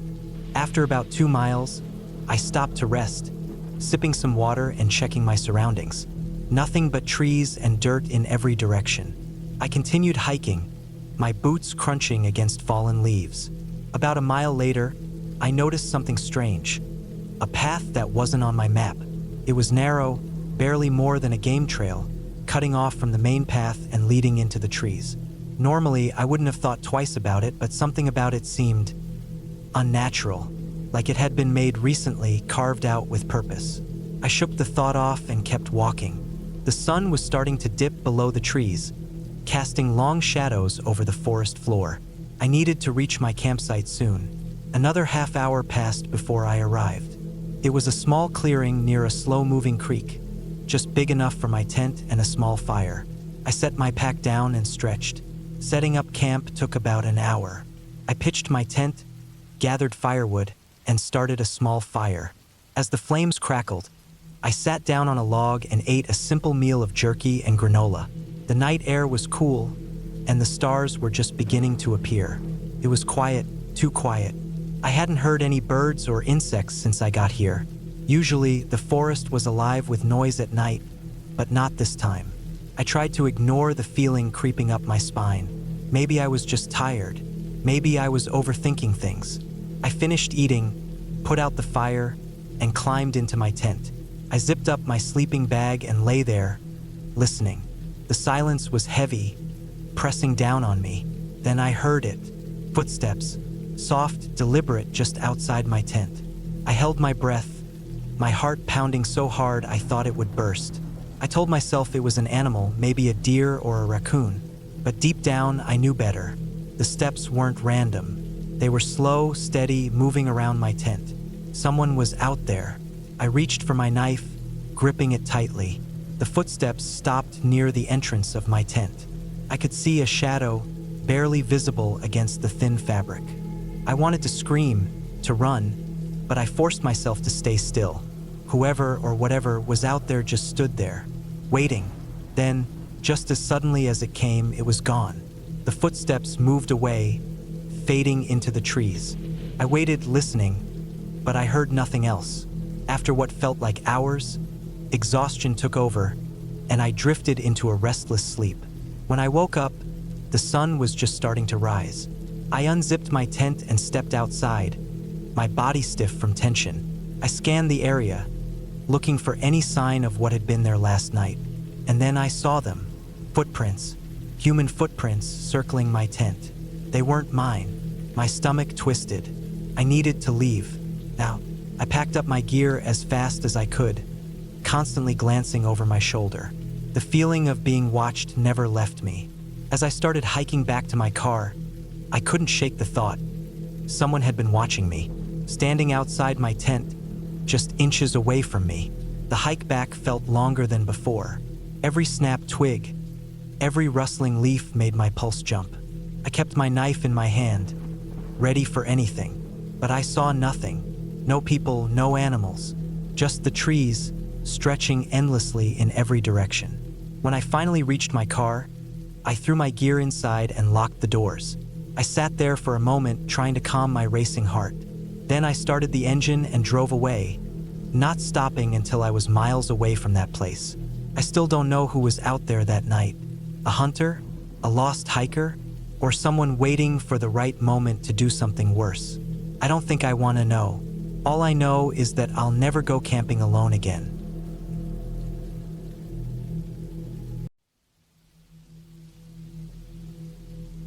I had no choice but to stay in the cabin. It wasn't a vacation, it wasn't some retreat into nature. It was necessity. My car had broken down about 10 miles back, deep in the winding roads of a forest I didn't know well. My phone was dead.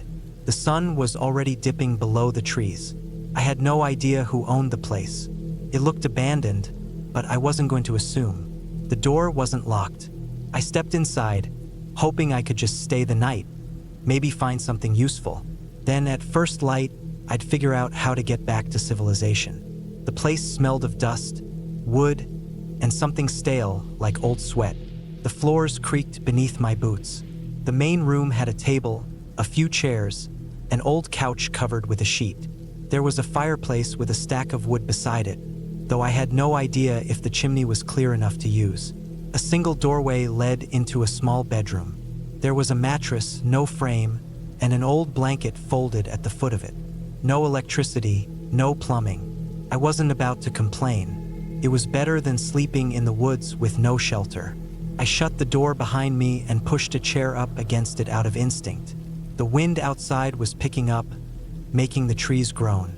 It was colder than I expected, and I decided to try making a fire.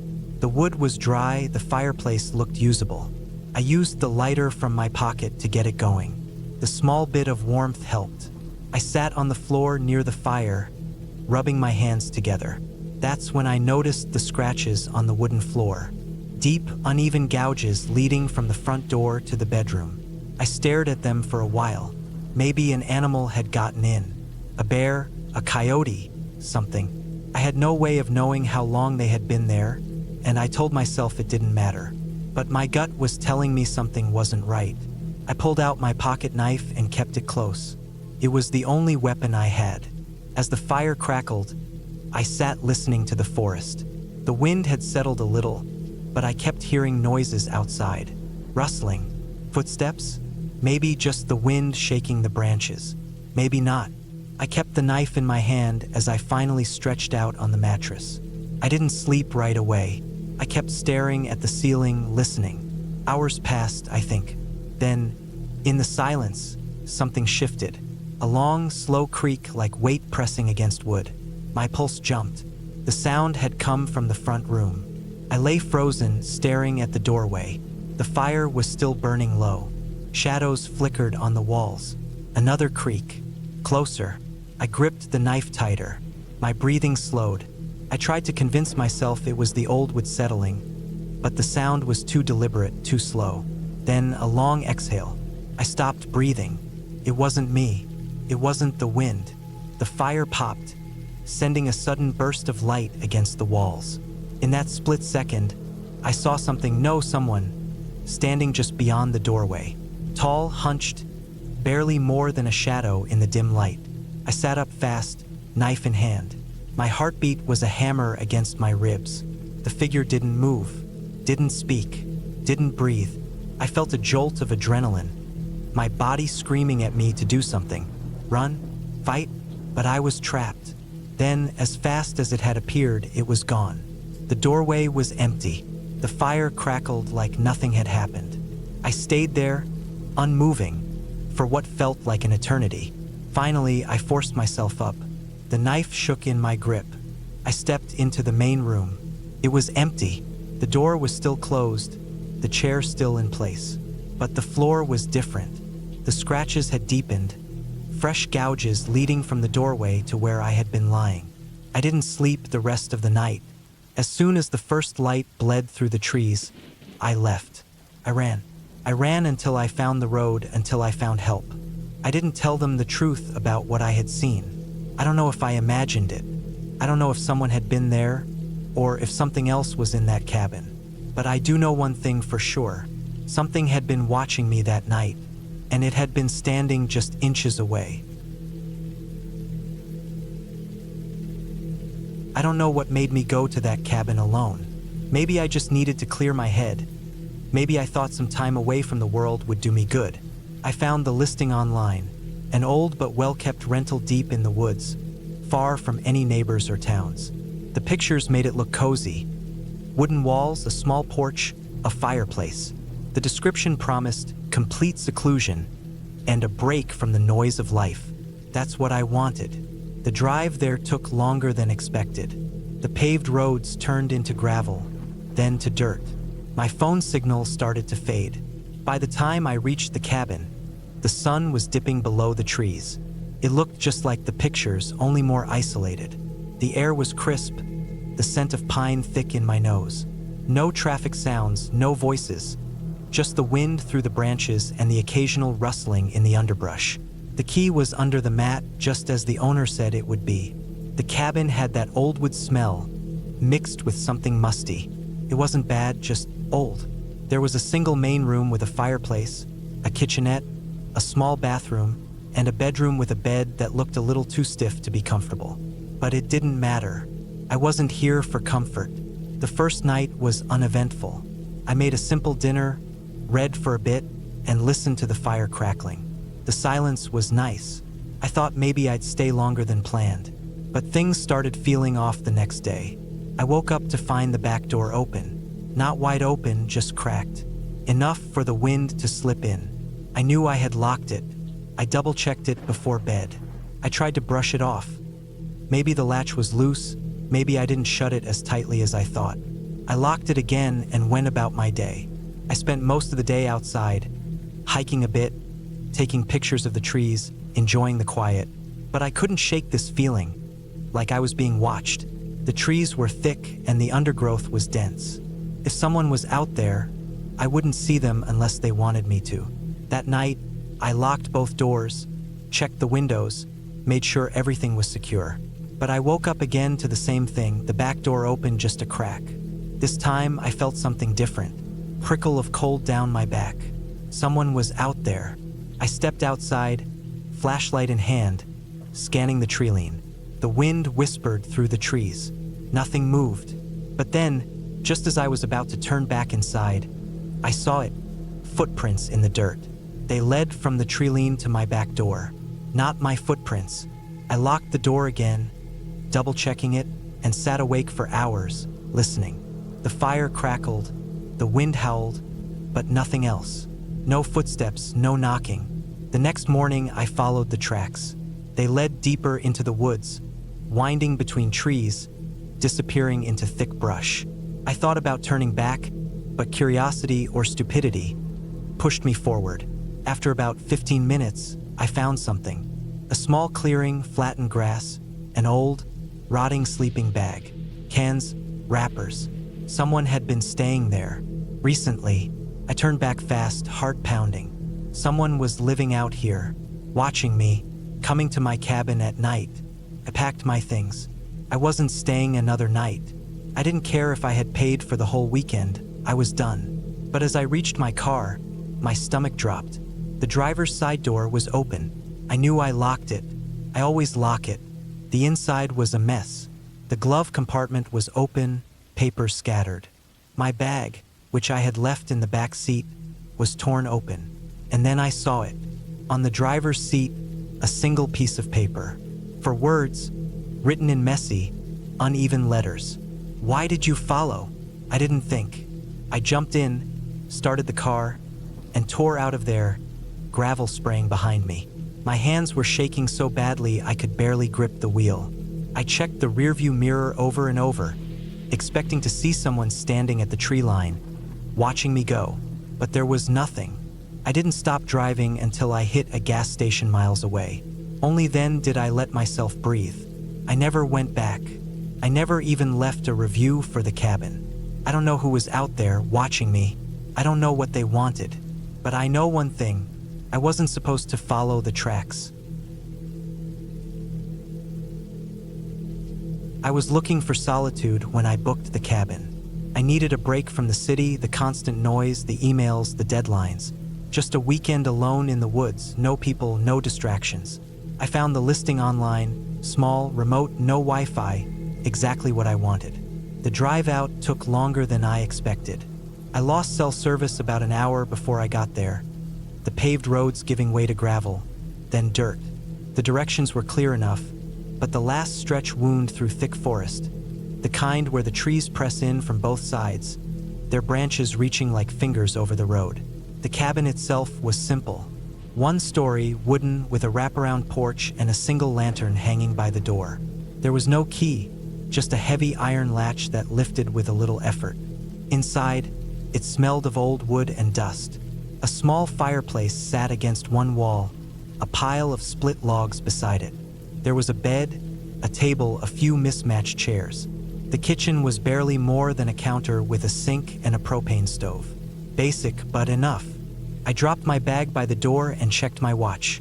It was past 6, and the sun was dipping behind the trees. I'd planned to take a short hike before dark, but the drive left me drained. Instead, I lit the lantern, pulled a beer from the cooler I'd brought, and stepped onto the porch. The woods were quiet. No cars, no voices, just the occasional rustle of wind through the trees. I sat for a long time, letting the silence settle. That's when I heard it, a branch snapping. Close, too close. I turned my head, scanning the trees. The undergrowth was thick, shadows stretching long in the fading light. I told myself it was an animal, a deer maybe, but my gut felt tight. Something was off. I listened, holding my breath. Nothing, just silence again. The kind that feels too heavy, like it's waiting. I exhaled, shook it off and went inside. The door had a simple bolt lock, nothing fancy, but it felt sturdy enough. I made a quick dinner, a can of chili heated over the stove, and ate it standing up. By the time I crawled into bed, the lantern was running low, casting flickering shadows on the walls. I told myself I was being paranoid. City brain, too used to people, to background noise. I just needed to adjust. I woke up sometime in the night, not to a sound exactly, more to the feeling of being awake. The kind where something pulls you out of sleep, but you don't know why. The room was dark. The fire had burned down to embers. I lay still, listening. The wind had picked up, whispering through the trees. Then I heard it, a creak, floorboards shifting. Inside the cabin, my body went rigid. I didn't move, didn't breathe, just listened. Another creak, closer this time. The door was locked. I was sure of it, but something was inside. I reached under the pillow, gripping the pocket knife I'd brought. Not much, but better than nothing. I forced myself to breathe slow, steady. Another sound, this one softer, like fabric brushing against wood. I turned my head, Barely, just enough to scan the room. The lantern was out. The only light came from the dying embers in the fireplace. Shadows stretched across the floor, shifting as the coals flickered. Nothing. I waited. 5 minutes. 10. My ears straining for any sound. But it was just the wind again, the old wood settling. Eventually, I let out a slow breath. My heartbeat was still too fast, my body tense. I told myself I'd imagined it, that my half-asleep brain had twisted normal sounds into something else. Still, I didn't sleep. Morning came slow, the first light barely breaking through the trees. I got up stiffly, every muscle sore from lying still for so long. I checked the door first, still locked. The windows too, nothing disturbed, but I couldn't shake the feeling. I stepped onto the porch, rubbing a hand over my face. The air was crisp, the ground damp with morning dew. Then I saw them, footprints, not mine. They led from the tree line to the porch, then back again. I swallowed hard, my mouth dry. Whoever it was had been standing just outside, watching. I packed up fast. I didn't care that I'd paid for 2 nights. I threw everything into my bag, barely stopping to zip it shut. The drive back felt longer, the trees pressing in, the road stretching endlessly. When I finally got service again, my phone buzzed with missed messages, but I barely glanced at them. My hands were tight on the wheel, my eyes flicking to the rearview mirror. The whole drive, I couldn't shake the feeling that I wasn't alone, that whoever had been outside the cabin was still watching, still waiting. I don't know why I thought staying in a remote cabin would be a good idea. Maybe I just wanted the quiet. Maybe I needed to be alone. Either way, I found myself deep in the woods, miles from the nearest town, standing in front of a place I had only seen in a few pictures online. The rental listing called it the perfect escape. It was small, old, and tucked between towering pine trees that blocked out most of the sky. The road leading here was barely a road at all, just a winding path of dirt and gravel that my truck struggled to navigate. There were no neighbors, no cell service, just a single one-room cabin with a sagging roof and a front porch that creaked under my weight when I stepped onto it. The air smelled like damp wood and earth, thick and heavy in my lungs. I pushed open the door, and the inside was exactly what I expected. A bed against one wall, a small wooden table with 2 chairs, and a kitchen area that looked like it hadn't been updated in decades. The walls were lined with dark wooden panels, and there was a single window above the sink, streaked with dirt and dead bugs. The place was simple, but it had everything I needed. A fireplace for heat, a small generator outside in case the power went out, and a stack of firewood on the porch. I dropped my bag on the bed, shaking off the uneasy feeling that had settled in my chest the moment I arrived. I told myself it was just the isolation. I wasn't used to being this far from civilization. I spent the first few hours getting settled, unpacking my things, making sure the generator worked, and checking the supplies I had brought. Everything seemed fine. The silence was thick, pressing in on me. No cars in the distance, no voices, just the rustling of trees and the occasional snap of a twig somewhere outside. I told myself it was just an animal. By nightfall, I had a fire going in the fireplace. The warmth helped, but that creeping feeling of unease didn't go away. I kept looking at the window, half expecting to see something staring back at me, but there was nothing, just darkness. The trees outside swayed in the wind, their branches scraping against the roof. I locked the door, double-checked it, then triple-checked it. Something about this place felt off, but I didn't know why. Maybe it was the silence, or maybe it was the way the trees seemed too close, almost suffocating the cabin. I barely slept that night. Every little noise had me snapping awake. The groan of the old wood settling, the wind outside, the distant, almost rhythmic sound of something moving through the trees. I told myself it was an animal. It had to be an animal. The next morning, I found footprints outside. Not mine. They were fresh, leading from the trees to the cabin's front porch. But they weren't boot prints. They weren't even shoe prints. They were bare feet, human. The dirt was still damp from the night's cold, and the prints were crisp and clear. I scanned the trees, but there was nothing. No sign of anyone, no broken branches, no disturbed brush, just those footprints leading right up to the cabin, stopping at the porch. I felt sick. My first thought was that someone had been watching me while I slept. I checked the lock again, still secure, but that didn't mean much. If someone had been out here, they could have easily tried the door without me knowing. I spent the rest of the morning inside, watching the trees through the window, listening for any sound that didn't belong. I had a gun with me, a small revolver I kept in my truck, but I wasn't the kind of person who felt comfortable using it. Still, I kept it close, just in case. Hours passed.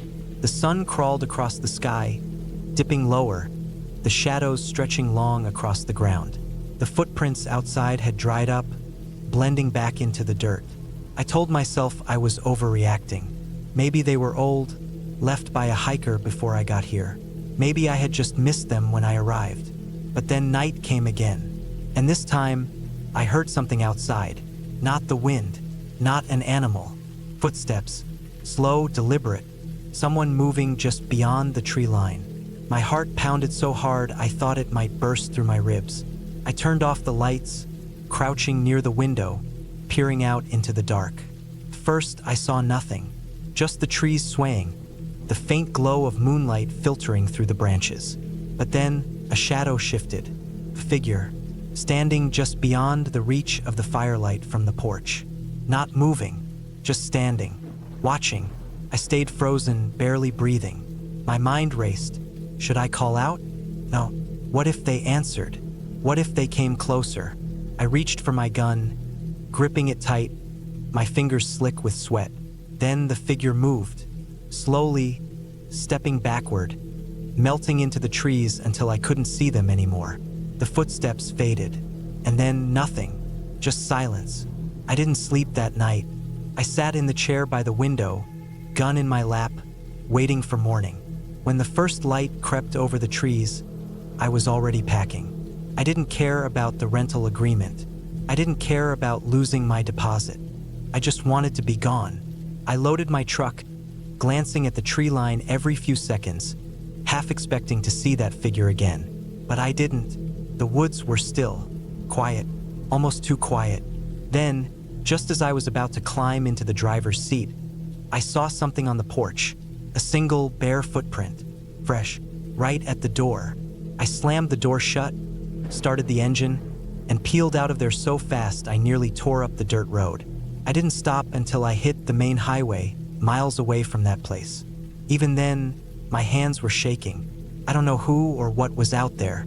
I don't want to know, but I'll never go back, and I'll never stay in a cabin alone again. The road was long and uneven, a cracked path of dirt and gravel cutting through the dense forest. The tires of my truck crunched over the loose rocks, the sound blending with the rhythmic hum of the engine. I had been driving for nearly 5 hours, leaving behind the noise and stress of the city, aiming for nothing but isolation. The cabin, an old family property, was the perfect retreat, miles away from anyone, surrounded by nothing but trees and silence. That was exactly what I wanted. When I arrived, the late afternoon sun hung low in the sky, spilling golden light over the thick pines. The cabin stood just as I remembered it from childhood, small, weathered, with a slanted roof and a wraparound porch. It had been years since anyone had stayed here. I killed the engine, stepped out, and inhaled the crisp, pine-scented air. No cars, no voices, no distractions. Just peace. The front door was stiff, the wood swollen from years of neglect, but after some force, it gave way with a groan. Inside, the air was thick with dust. The furniture, covered in white sheets, stood like forgotten ghosts of the past. The wooden floor creaked under my boots as I moved through the space, checking for any signs of animals that might have made the place home. Nothing.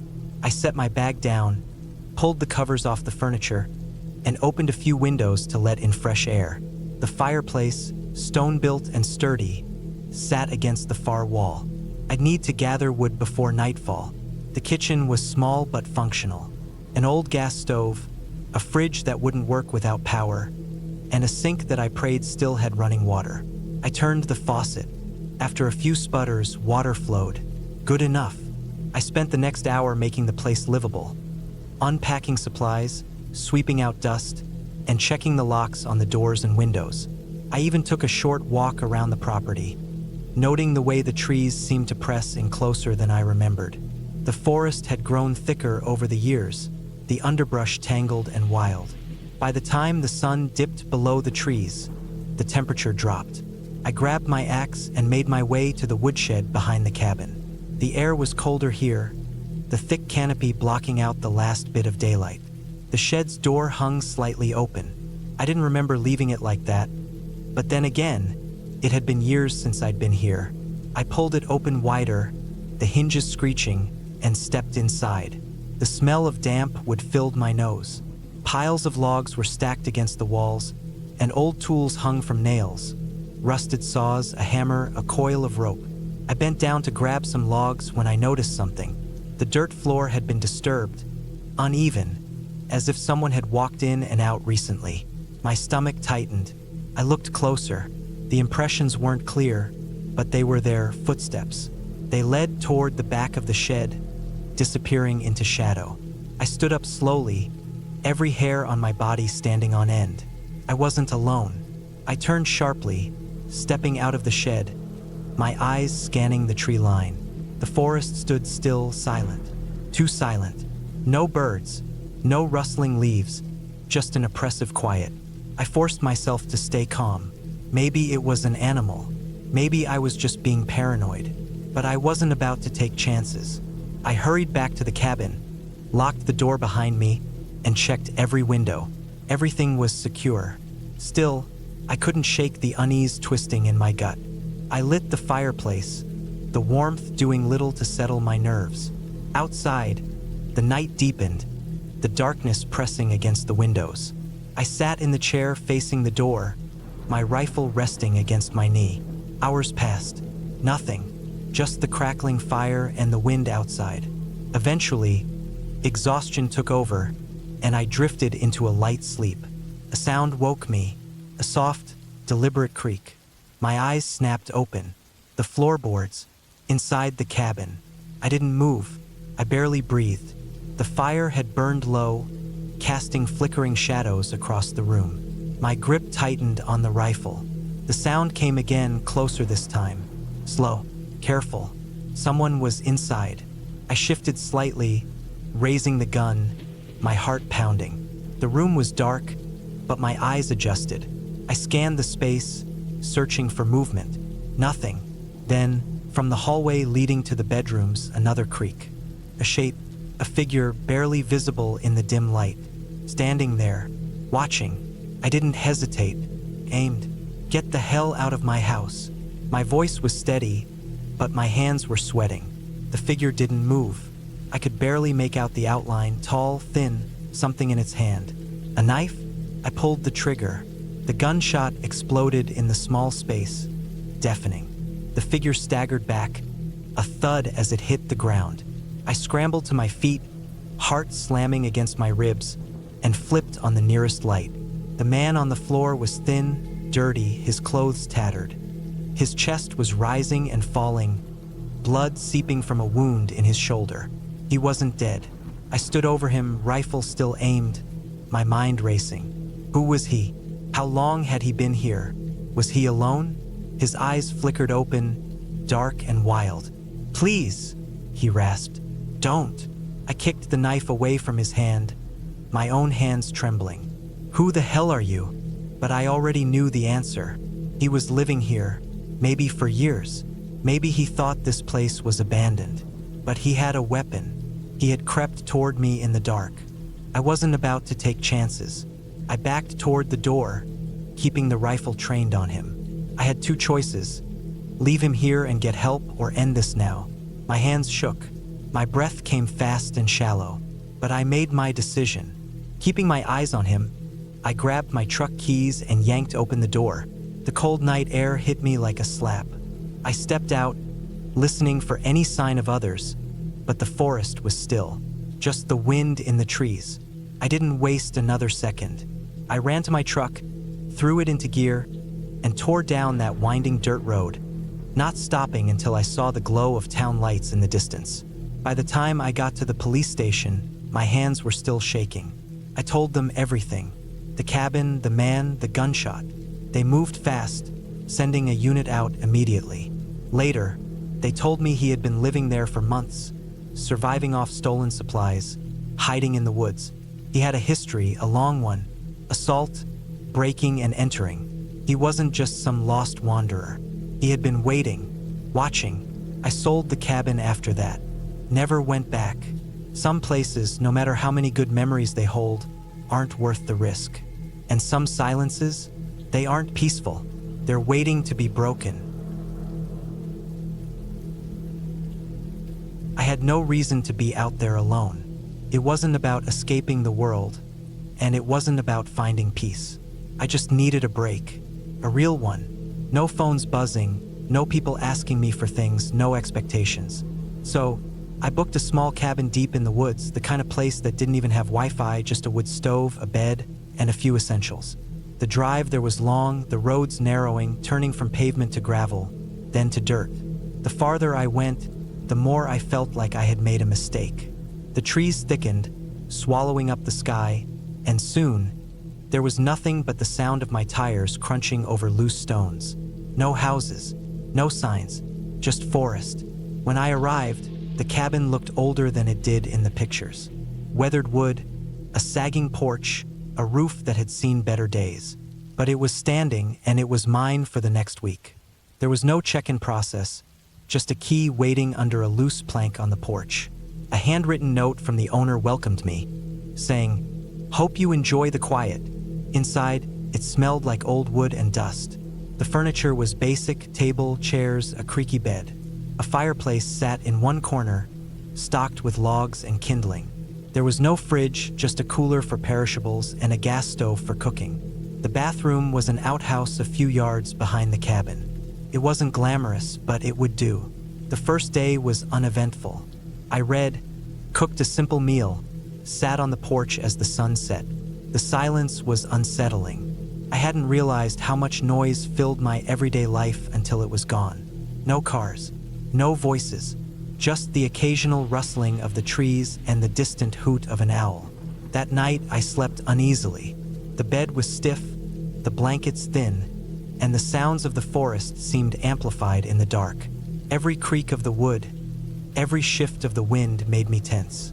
But there was nothing out there, just my mind playing tricks on me. The next morning, I found something strange. Footprints in the dirt around the cabin. Not mine. They were too big, too deep, as if someone had been pacing outside while I slept. I told myself it was nothing. Maybe a hiker, maybe an animal that left an odd track. But I couldn't shake the feeling that I wasn't as alone as I thought. I spent the day exploring. The forest was thick, the ground uneven, tree roots twisting up like veins. I didn't go too far. I didn't want to get lost, but I wanted to move to shake off the unease. I kept my eyes on the ground, watching for more tracks, but saw nothing. That night, I locked the door. I hadn't the night before. Who would be out here? But something about those footprints made me cautious. I shut the windows, made sure everything was secure, then lay in bed, listening. The wind had picked up, making the trees groan. I told myself it was nothing, just the woods being the woods. Then I heard it, a sound just outside the cabin. A slow, deliberate scrape against the wood. I froze, my breath caught in my throat. It wasn't the wind. It was too steady, too deliberate, like nails dragging along the walls. I stayed still, heart pounding. I didn't move, didn't breathe. After what felt like hours, the sound stopped. I forced myself to wait longer, my muscles screaming from the tension, before I finally dared to get up. I moved to the window slowly, peeking through a gap in the curtain. Nothing, just darkness. I barely slept that night. Every sound set my nerves on edge, every shift of the trees making me flinch. When morning finally came, I stepped outside, dreading what I might find. More footprints, closer this time, right up to the walls of the cabin. The dirt disturbed as if someone, had crouched just outside my window. I packed my things. I wasn't staying another night. Whatever was out there, I didn't want to find out. I shoved everything into my bag, made sure I had my keys, and stepped outside, ready to go. The woods were silent, too silent. No birds, no wind, just stillness. I walked quickly to my car, my skin crawling. I reached for the door handle and saw the deep scratches along the side. Not random, not from an animal. Long, deliberate marks like someone had dragged a knife along the metal. I got in, locked the doors, started the engine. As I pulled away, my eyes flicked to the rearview mirror. For just a second, I saw movement in the trees. A shape, tall and still, half hidden in the shadows. I didn't stop. I didn't look back again. I drove until the cabin was far behind me, until the trees thinned, until I saw houses and power lines and other people. I never went back. I woke up to silence. The kind of silence that feels unnatural, like the world outside was holding its breath. The cabin was colder than it should have been. I had the fire going before I went to sleep, but now the room felt like the inside of a freezer. I pulled the blankets tighter around me and sat up, rubbing my arms. My breath came out in a visible cloud.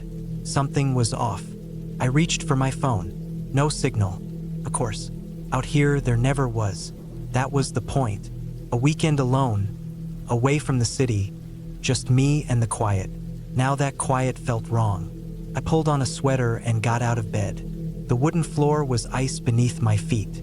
The fireplace was dead, just a pile of blackened wood and gray ash. I grabbed some logs from the pile beside it and knelt down to start it again. My hands trembled, but I told myself it was just the cold. The fire caught, and as the flames grew, I felt a little better. Light made everything seem normal.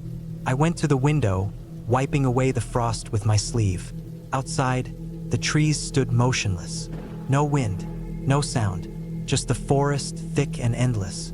Then I saw the footprints. They led from the trees to the cabin. Just one set, deep in the snow. I hadn't left the cabin since I got here yesterday. My stomach twisted. I stepped back from the window, my heart slamming against my ribs. Maybe it was an old trail. Maybe someone had been out here before me, but something about them looked fresh. Too fresh. I grabbed the fire poker. Stupid. Like that would help if someone was outside. But it was better than nothing. I forced myself to look out again, scanning the tree line. No movement. Nothing but those tracks leading straight to my door. I turned and looked at the door. The lock was still bolted. I checked it 3 times. I even yanked it, testing it. Locked, secure. But I had heard nothing in the night. No knocks. No footsteps on the porch. No sound of anyone trying the handle. Just those tracks, appearing in the snow.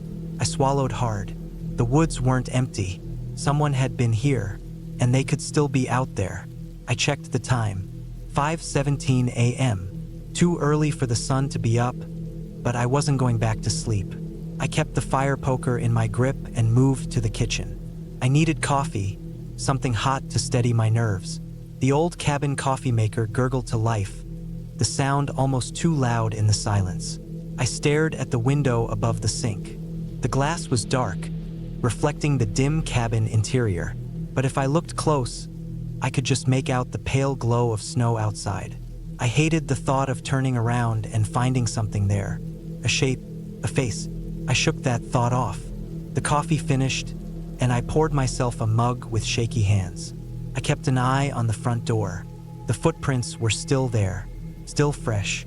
The longer I stared at them, the worse the feeling in my gut got. Something wasn't right. The prints led to the cabin, but there were no tracks leading away. I gripped the mug tighter. Whoever made them, they hadn't left. I did a slow turn, scanning the room. The cabin wasn't big, just a main area with the fireplace and kitchen. A small hallway leading to the bathroom and bedroom. There weren't many places to hide, but I hadn't checked under the cabin. I didn't want to, but I had to. I put on my boots and jacket, the fire poker still clutched in one hand. The floorboards creaked under my weight as I stepped onto the porch. The air was sharp and freezing, my breath thick in front of me. The tracks led straight to the porch steps. They stopped there. No more tracks beyond them. No sign of someone walking away. I stepped down, my heart hammering. I crouched low and peered into the crawl space beneath the cabin. The darkness swallowed everything. I could barely see past the first few feet. Then my breath caught. A shape, small, hunched, person, curled up under my cabin, pressed into the dirt. I stumbled back, my breath coming fast. My grip tightened on the poker. I could hear my own heartbeat in my ears. The shape didn't move, just stayed there, motionless. I should have run. I should have gotten in my truck and left. But something kept me frozen. I forced my mouth to work. Hey! No response. Not a twitch. I took a step closer, my legs screaming at me to turn around. The figure was small. Too small for a grown man. A kid? A woman? Then I saw the hands. Pale. Fingers half buried in the dirt. Nails blackened. Skin raw. Dead. I staggered backward, bile rising in my throat. The body lay there, still and cold. How long had it been under there? A day? 2? How had I not noticed before? I forced my legs to move. Back to the cabin. Back inside. I slammed the door, locked it, backed away. My hands shook so hard I could barely hold the poker. I grabbed my keys. My truck was outside. I had to go. Had to call the cops. Get someone out here. But when I reached the door, I stopped. The tracks. One set, leading to the cabin. Had they crawled there before they died? But the prints were too deep, too heavy. I looked back at the window, at the trees. The woods weren't empty. They never had been. And now I wasn't sure I was alone. I never wanted to go to that cabin. It was my brother's idea, and he wouldn't shut up about it. Said he found it for cheap on some rental site, a place tucked away deep in the woods. He talked about how it would be the perfect way to unplug, to get away from work, from emails, from everything. I didn't care much for that kind of trip, but I let him convince me. The drive out took longer than expected. The roads became narrow and uneven, and soon, my car was crawling over dirt paths barely wide enough for one vehicle. The trees pressed in on either side, dense and dark, swallowing any sunlight that tried to reach through. I checked the map a dozen times, but signal was spotty, and I had to rely on the directions my brother sent me beforehand. Eventually, I spotted the cabin. It wasn't anything special. A small wooden structure, slightly tilted, like it had settled unevenly into the ground over time. The paint was peeling in places, and the porch sagged a little under my weight when I stepped onto it. The door was unlocked, which was expected. My brother had picked up the keys earlier and had already arrived. Inside, the place smelled old, like damp wood and dust. The living room had a couch, a small wooden table, and a fireplace that looked like it hadn't been used in years. The kitchen was outdated but functional. There was one bedroom, plus a tiny bathroom with a shower that barely had enough space to turn around in. The back door led to a small deck overlooking a sloping hill covered in thick trees. My brother wasn't there. I checked my phone. No signal. I figured he had gone for a walk or maybe drove into town for supplies. I tossed my bag onto the couch and stepped back outside. The forest was silent, almost too quiet. No wind, no birds, just the distant creak of trees shifting in place. I walked around a bit, calling my brother's name, but there was no answer. I told myself not to worry. I went back inside and sat on the couch, trying to relax. I hadn't slept much the night before, so I let my eyes close for just a moment. I woke up to the sound of something moving outside. It was dark now. I checked my phone again, still no service. My watch said it was a little after 8. I listened, straining to hear past the ringing in my ears. A soft crunch of leaves, then silence, then another sound closer this time. I stood up slowly, moving toward the window. The porch light barely reached the edge of the tree lean, but I could see something, a shadow shifting just beyond the light's reach. "Brian," I called out. My voice felt too loud in the silence. No answer, just another soft crunch of leaves. I grabbed the flashlight from my bag and stepped onto the porch. The cold air wrapped around me. I scanned the trees, my breath coming in slow, steady puffs. The flashlight beam bounced off the trunks, creating long, twisting shadows. Nothing moved. Then, a sound behind me. I turned so fast that my foot slipped on the wooden planks. The back door was open. I was sure I had closed it. I felt a tightness in my chest as I stepped inside, gripping the flashlight like a weapon. The air felt different, like something had disturbed it. I checked every corner of the cabin, my heart hammering. Nothing was out of place, but something felt wrong. The kind of wrong you can't put into words, only feel deep in your gut. I locked the door this time, checked it twice. I moved the couch slightly to block the front door, just in case. Felt stupid, but it also made me feel a little safer. I barely slept that night. Every small noise made my eyes snap open. The trees shifting, the house settling, the wind picking up. But there was something else, too. Pattern. Something moving in intervals, pacing, then stopping, then starting again. By morning, my brother still hadn't come back. I went outside, checking the area more carefully. His car wasn't in the driveway. Maybe he really had gone into town, but why hadn't he left a note? I had a sinking feeling in my stomach as I started walking into the trees. I didn't go far, just enough to check the immediate area. The forest stretched on endlessly, every tree looking the same. The only sign that someone had been there recently was a set of boot prints leading away from the cabin. My brother's prints. I recognized the shape of the tread from his hiking boots. I followed them. They led deeper into the woods, curving slightly downhill. Then they stopped. Not like he turned around. Not like he changed direction. They just stopped. I looked around, my skin crawling. There was no sign of a struggle, no disturbed leaves or broken branches. It was like he had been walking and then vanished into thin air. I stood there for a long time, listening to the forest. The air felt heavier, pressing down on me.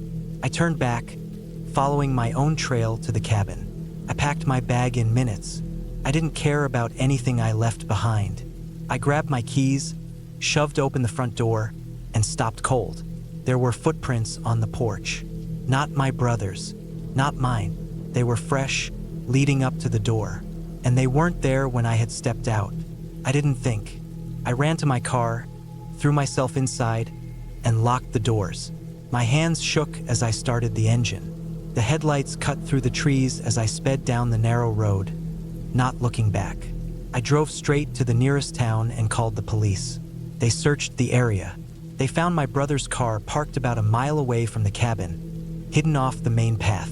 The keys were still in the ignition. The doors were unlocked, but they didn't find him. They searched for weeks. Drones, dogs, search teams. Nothing. It was like he had never been there. The rental company said no one had booked that cabin in over a year. They had no record of my brother making a reservation. They had no idea how he had even gotten inside. I still check the news sometimes, still look for any sign of him. But deep down, I know I'll never find him, and I know I was never supposed to leave that cabin.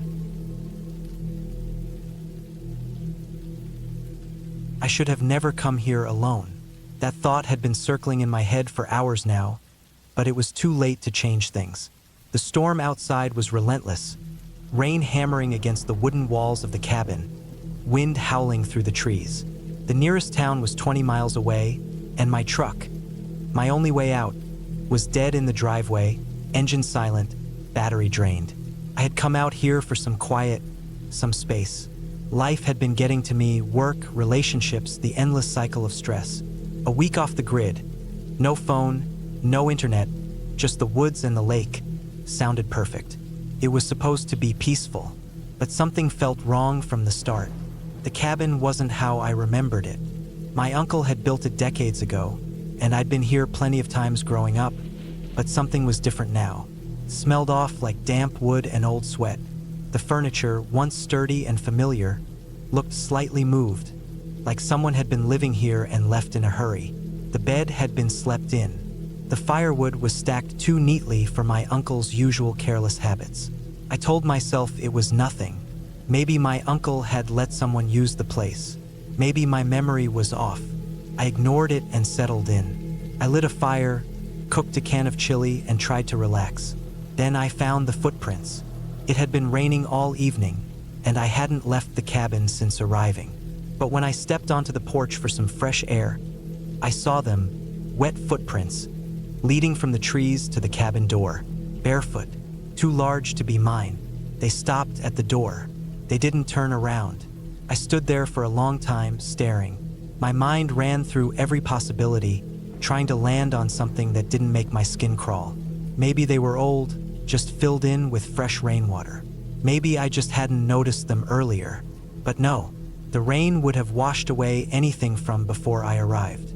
Someone had come to the door. Someone had been standing there, watching me. I shut the door and locked it. The old lock wasn't much, just a rusty bolt, but it was something.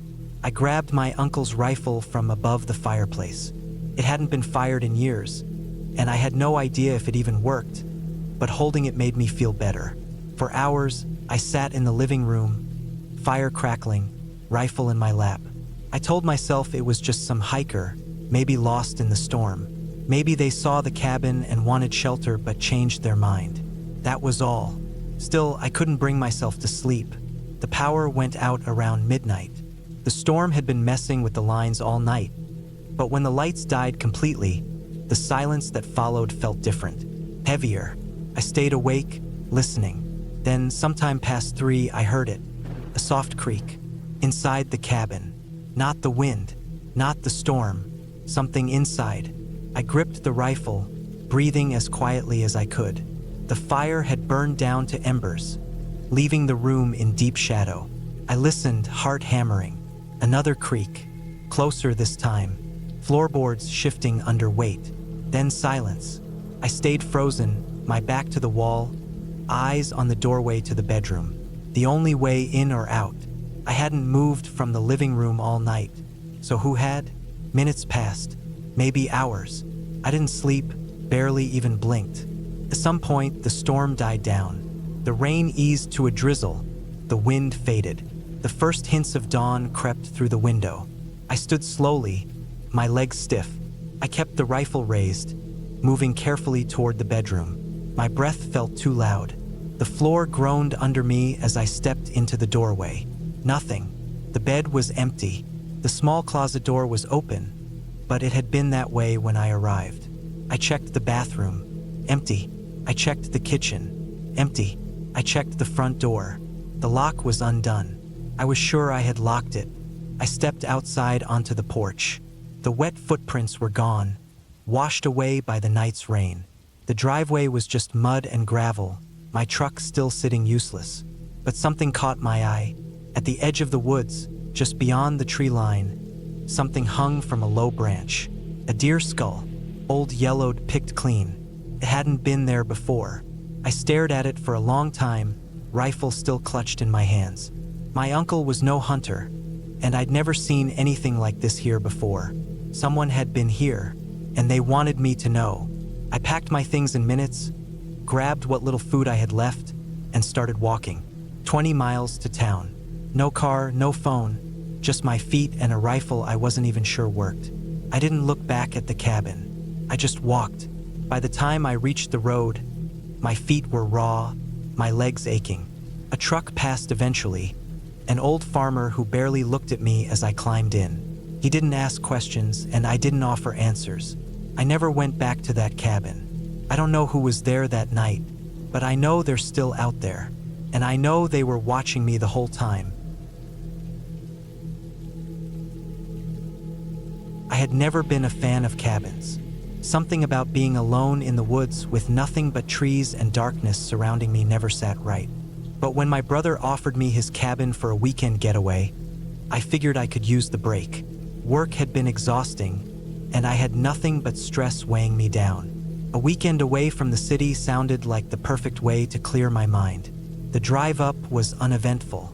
Long roads winding through thick trees, the occasional sign warning about deer crossings. The kind of drive that gets you lost in thought. The cabin was deep in the woods, far from any neighbors, and had no Wi-Fi or cell service. That didn't bother me. I wanted the isolation. When I arrived, the place looked exactly how I imagined. Old wooden planks, a sagging porch, windows coated in dust. My brother hadn't been up here in a while. The inside smelled stale, like wood and something faintly rotten, but I chalked it up to the place being closed up for too long. I left my bags by the door and made my way through the cabin, checking the kitchen, the tiny bathroom, and the single bedroom. Everything looked fine, just a bit dusty. The back door creaked when I opened it, revealing a small clearing surrounded by dense trees. It was silent out here, not even the sound of birds. The first night was peaceful. I made a fire in the old wood stove, read a book, and eventually fell asleep to the sound of the wind rattling the window panes. But when I woke up, I felt like something was off. I couldn't put my finger on it. The door was locked, the windows were shut, and nothing in the cabin had been moved. But I felt it, a strange, nagging sensation, like I wasn't alone. I brushed it off, made some coffee, and stepped outside. The cold morning air hit me, and I breathed in deep. That's when I saw them, footprints, in the dirt just outside the porch. I frowned, staring at them. They weren't mine. They were fresh, too fresh.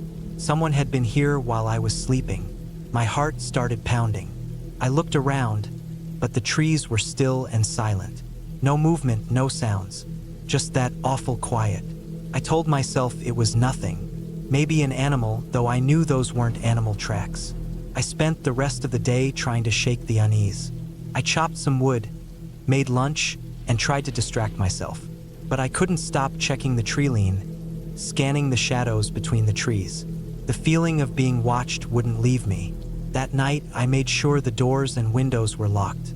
I even moved a chair in front of the door just in case.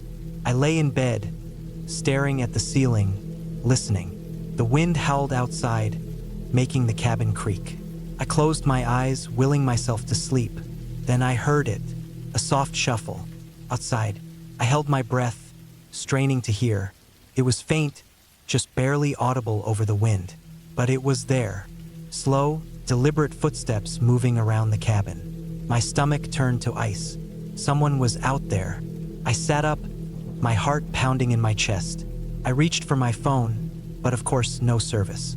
I grabbed the flashlight from the nightstand and crept toward the window. My fingers trembled as I pulled back the curtain, just enough to peek outside. Nothing, just darkness. The trees swayed in the wind, their shadows stretching across the clearing. But the footsteps had been real. I knew they had. I barely slept that night. Every little noise sent a jolt of fear through me. I waited for something, anything, but morning came and nothing happened. When the sun finally rose, I went outside. More footprints, this time circling the cabin. I swallowed hard, my mouth dry. Someone had been here, watching, waiting. I needed to leave. I packed my bags in a rush, barely stopping to breathe.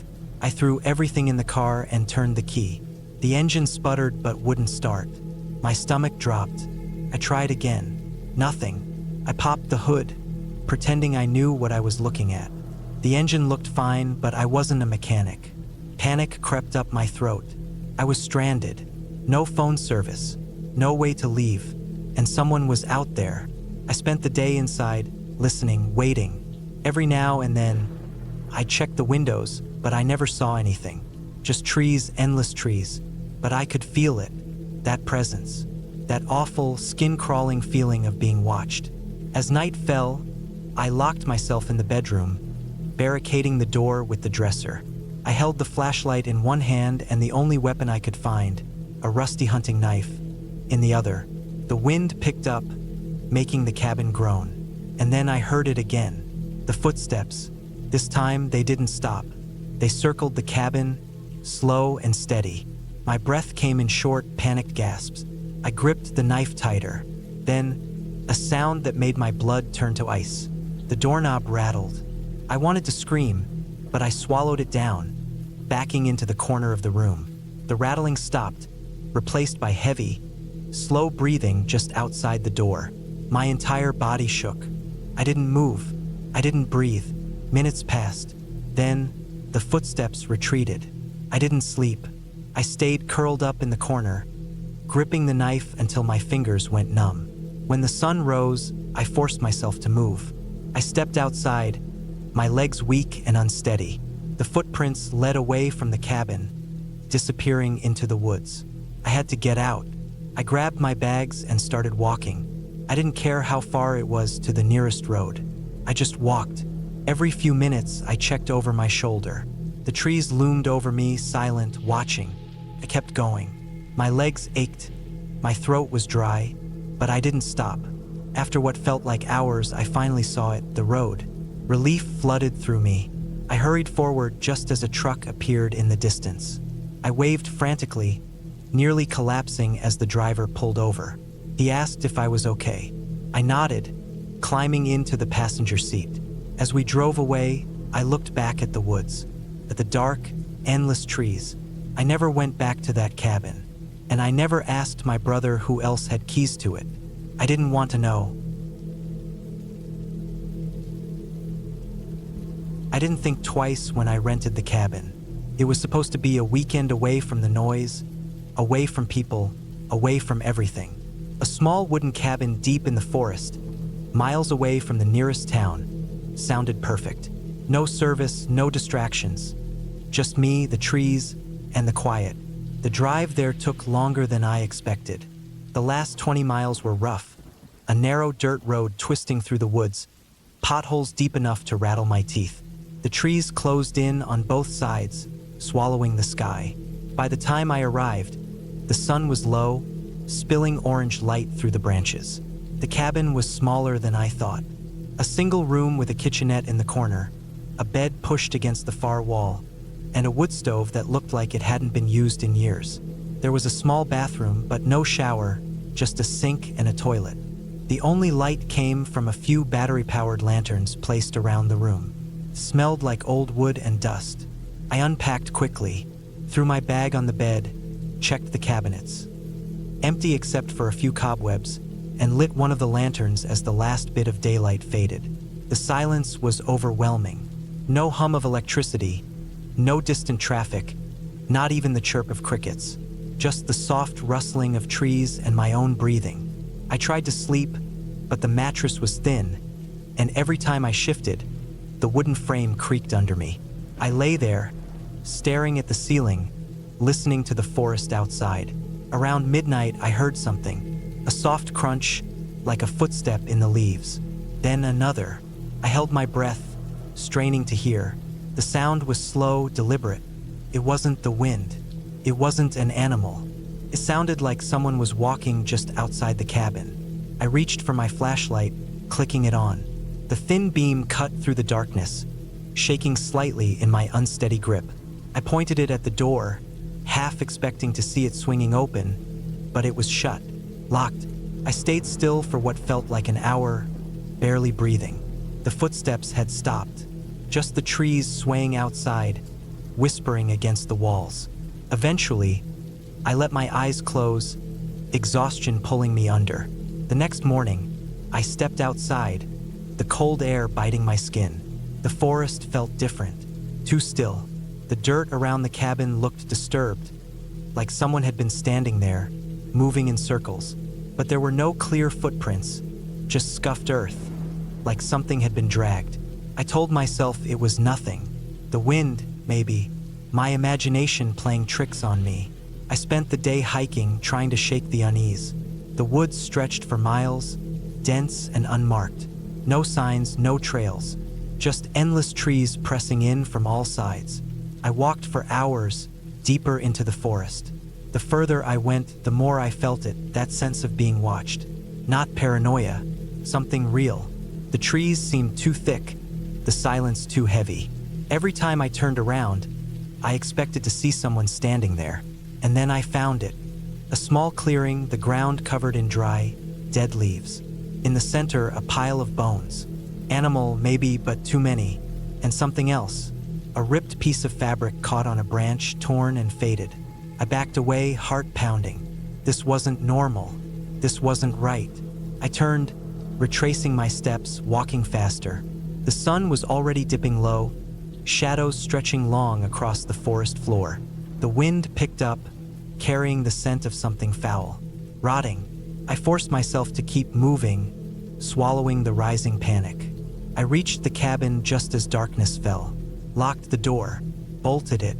I sat on the bed, staring at the lantern, the only source of light in the suffocating dark. I should have left, packed my bag and driven straight back down that dirt road. But it was late, and the thought of getting lost out there, in the blackness between the trees, was worse. I forced myself to sleep. Then I heard it again. Not footsteps, breathing, slow, deep, right outside the window. I didn't move, didn't even blink. My fingers dug into the blanket, my breath stuck in my throat. The breathing was steady, deliberate.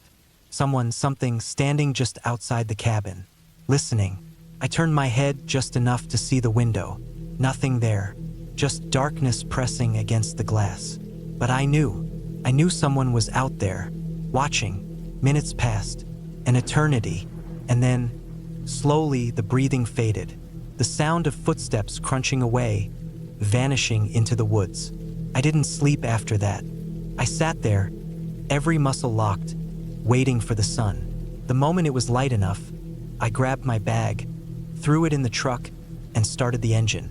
My hands were shaking so bad I almost dropped the keys. I didn't care if I left anything behind. I just needed to get out. The dirt road felt longer this time, twisting and endless. I kept glancing in the rearview mirror, expecting to see someone standing there, watching me leave. It wasn't until I hit the highway that I let out a breath.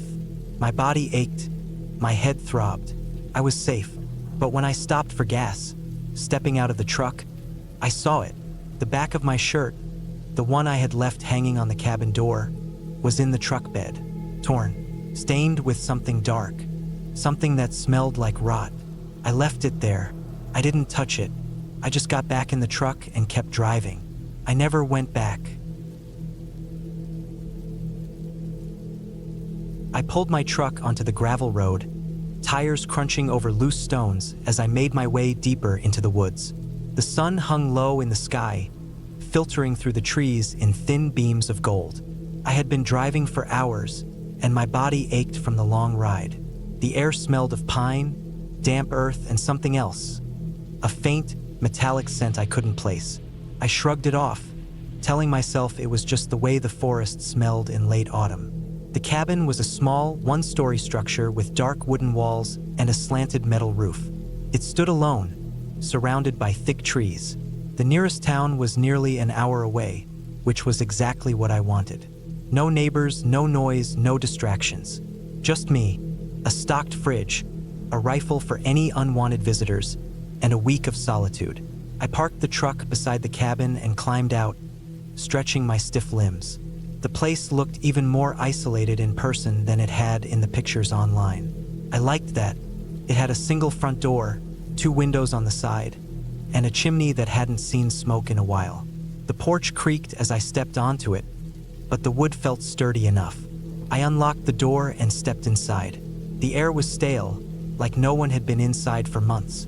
Dust coated the wooden floors and the single dining table in the middle of the small kitchen. A fireplace sat against the far wall, next to a couch that looked old but comfortable. There was a single bedroom with a narrow bed and a tiny bathroom with only a sink, toilet, and stand-up shower. Simple. That was fine by me.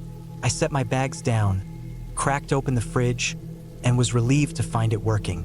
I had brought plenty of food, canned goods, a few packs of meat, and some beer. I tossed a steak on a plate to thaw, grabbed a beer, and stepped outside onto the porch. The trees around the cabin were thick, their bare branches stretching like skeletal fingers against the darkening sky. The wind moved through them in slow, steady waves, creating a sound almost like whispering. I scanned the tree line, feeling an odd sense of being watched, though I knew that was just my mind playing tricks on me. I took a sip of my beer and sat down in the porch chair, letting the quiet settle over me. That night, I made my steak, listened to the radio for a bit, and read an old book I had brought. The silence outside was almost too much at times. I was used to distant city noise, cars, sirens, people. Out here, there was nothing but the occasional rustling of leaves and the creaks of the old cabin. I reminded myself that this was what I wanted. Peace. Around midnight, I turned off the lights and crawled into bed. The mattress was thin and stiff, but I was too tired to care. As I lay there, staring up at the wooden ceiling, I heard something outside. It was soft at first, barely more than a shuffle. Probably an animal, I told myself. A deer, maybe. But then it came again, closer this time. A slow, deliberate step, then another. My fingers tightened around the blanket. I held my breath, listening. Silence. I exhaled slowly. My mind was playing tricks on me. I had been alone for less than a day, and already I was imagining things. I turned over, closed my eyes, and forced myself to sleep. The next morning, I stepped outside to find something strange. There were footprints in the dirt leading up to my porch. Human footprints, barefoot. They came from the tree line, stopped right in front of my porch steps, and then turned back the way they came. I swallowed hard. Maybe some hiker got lost and wandered past my cabin. But why would they be barefoot? And why stop right at my steps without knocking or calling out? I followed the prints toward the trees, but they disappeared into the undergrowth. The ground was too packed with fallen leaves to show where they had gone. I stood there for a long moment, listening, but the forest was quiet. Too quiet. Even the birds seemed to be holding their breath. I went back inside, locked the door, and double-checked the rifle I had brought. It was loaded. I kept it close the rest of the day, even when I went outside to chop some firewood. The uneasy feeling didn't leave me. That night, I made sure all the windows were locked before going to bed. Around 2 a.m., I woke up suddenly. I didn't know why at first. Then I heard it, a slow, dragging sound outside the cabin. I sat up, my heart pounding. The sound moved along the side of the cabin, scraping against the wooden walls. I reached for my rifle, gripping it tightly as I swung my legs over the bed. The sound stopped. Silence again. I stayed like that for what felt like hours, my ears straining in the darkness. I was about to lie back down when a soft knock came at the front door. Just one. Then nothing. I didn't move. I barely breathed. My mind raced with possibilities. Could have been the wind. Could have been an animal. But deep down, I knew better. I waited until morning before opening the door. There were no footprints this time. No signs that anything had been there. But I knew what I had heard. By the third night, I barely slept. Every noise made me sit up, clutching my rifle. I kept the fire going in the fireplace, hoping the light would keep whatever it was away. I told myself it was just some lunatic messing with me, but there was no laughter, no taunting, just that slow, deliberate presence outside the cabin. On the fourth night, I had had enough. I packed my things and loaded up my truck before dark. As I slammed the door shut, I saw something in the trees. A figure, barefoot, too thin, standing too still. I didn't wait to get a better look. I threw the truck into gear and tore down the gravel road, not stopping until I hit pavement. I drove straight home without looking back. I never found out who or what was out there. I don't want to. All I know is that I will never go back to that cabin. Some places aren't meant to be lived in. I was never one for the wilderness. The idea of being isolated, surrounded by nothing but trees and silence, always put me on edge. But when my friend Jason offered me his family's old cabin for the weekend, I figured why not? A break from work, no responsibilities, just a few days of peace. Sounded perfect. I packed light, just some clothes, food, a flashlight, and my old hunting knife. Jason told me the cabin was a little rundown but still livable. It's got electricity and running water, he said. Nothing fancy, but it works. That was good enough for me. The drive up was long. The paved road eventually turned to gravel, then to dirt. My car rattled as I maneuvered around potholes, the trees closing in on both sides like a tunnel. I checked the GPS. No signal. Not surprising. I had written down directions just in case, and according to them, I was close. The cabin sat at the end of a narrow path, partially hidden by overgrown branches. It was smaller than I expected. The wood was dark and aged, the windows covered in grime. The front door had a heavy iron latch, rusted from years of exposure. I pushed it open, and the scent of damp wood and dust hit me. The inside was basic, one large room with a bed, a small table, a fireplace, and a tiny kitchen area. There was a single door leading to what I assumed was the bathroom. I set my bag down and checked my phone. Still no signal. That was fine. I wasn't planning on using it much anyway. I decided to step outside and take in my surroundings. The trees stretched for miles in every direction. No signs of other cabins, no distant highways, just the woods and me. It was quiet, too quiet. I shook off the unease and started unpacking. I put some canned food in the cabinets, set my flashlight on the table, and made sure the water worked. The pipes groaned when I turned the faucet, spitting out brown water at first, but after a few seconds, it cleared up. I took that as a good sign. Night fell quicker than I expected. I hadn't brought a watch, and with no phone signal, I had no idea what time it was. The only light came from a small lantern I had brought and the dim glow of the moon through the filthy windows.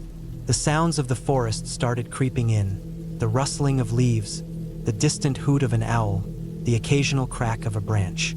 Then I heard something else, a dull thud.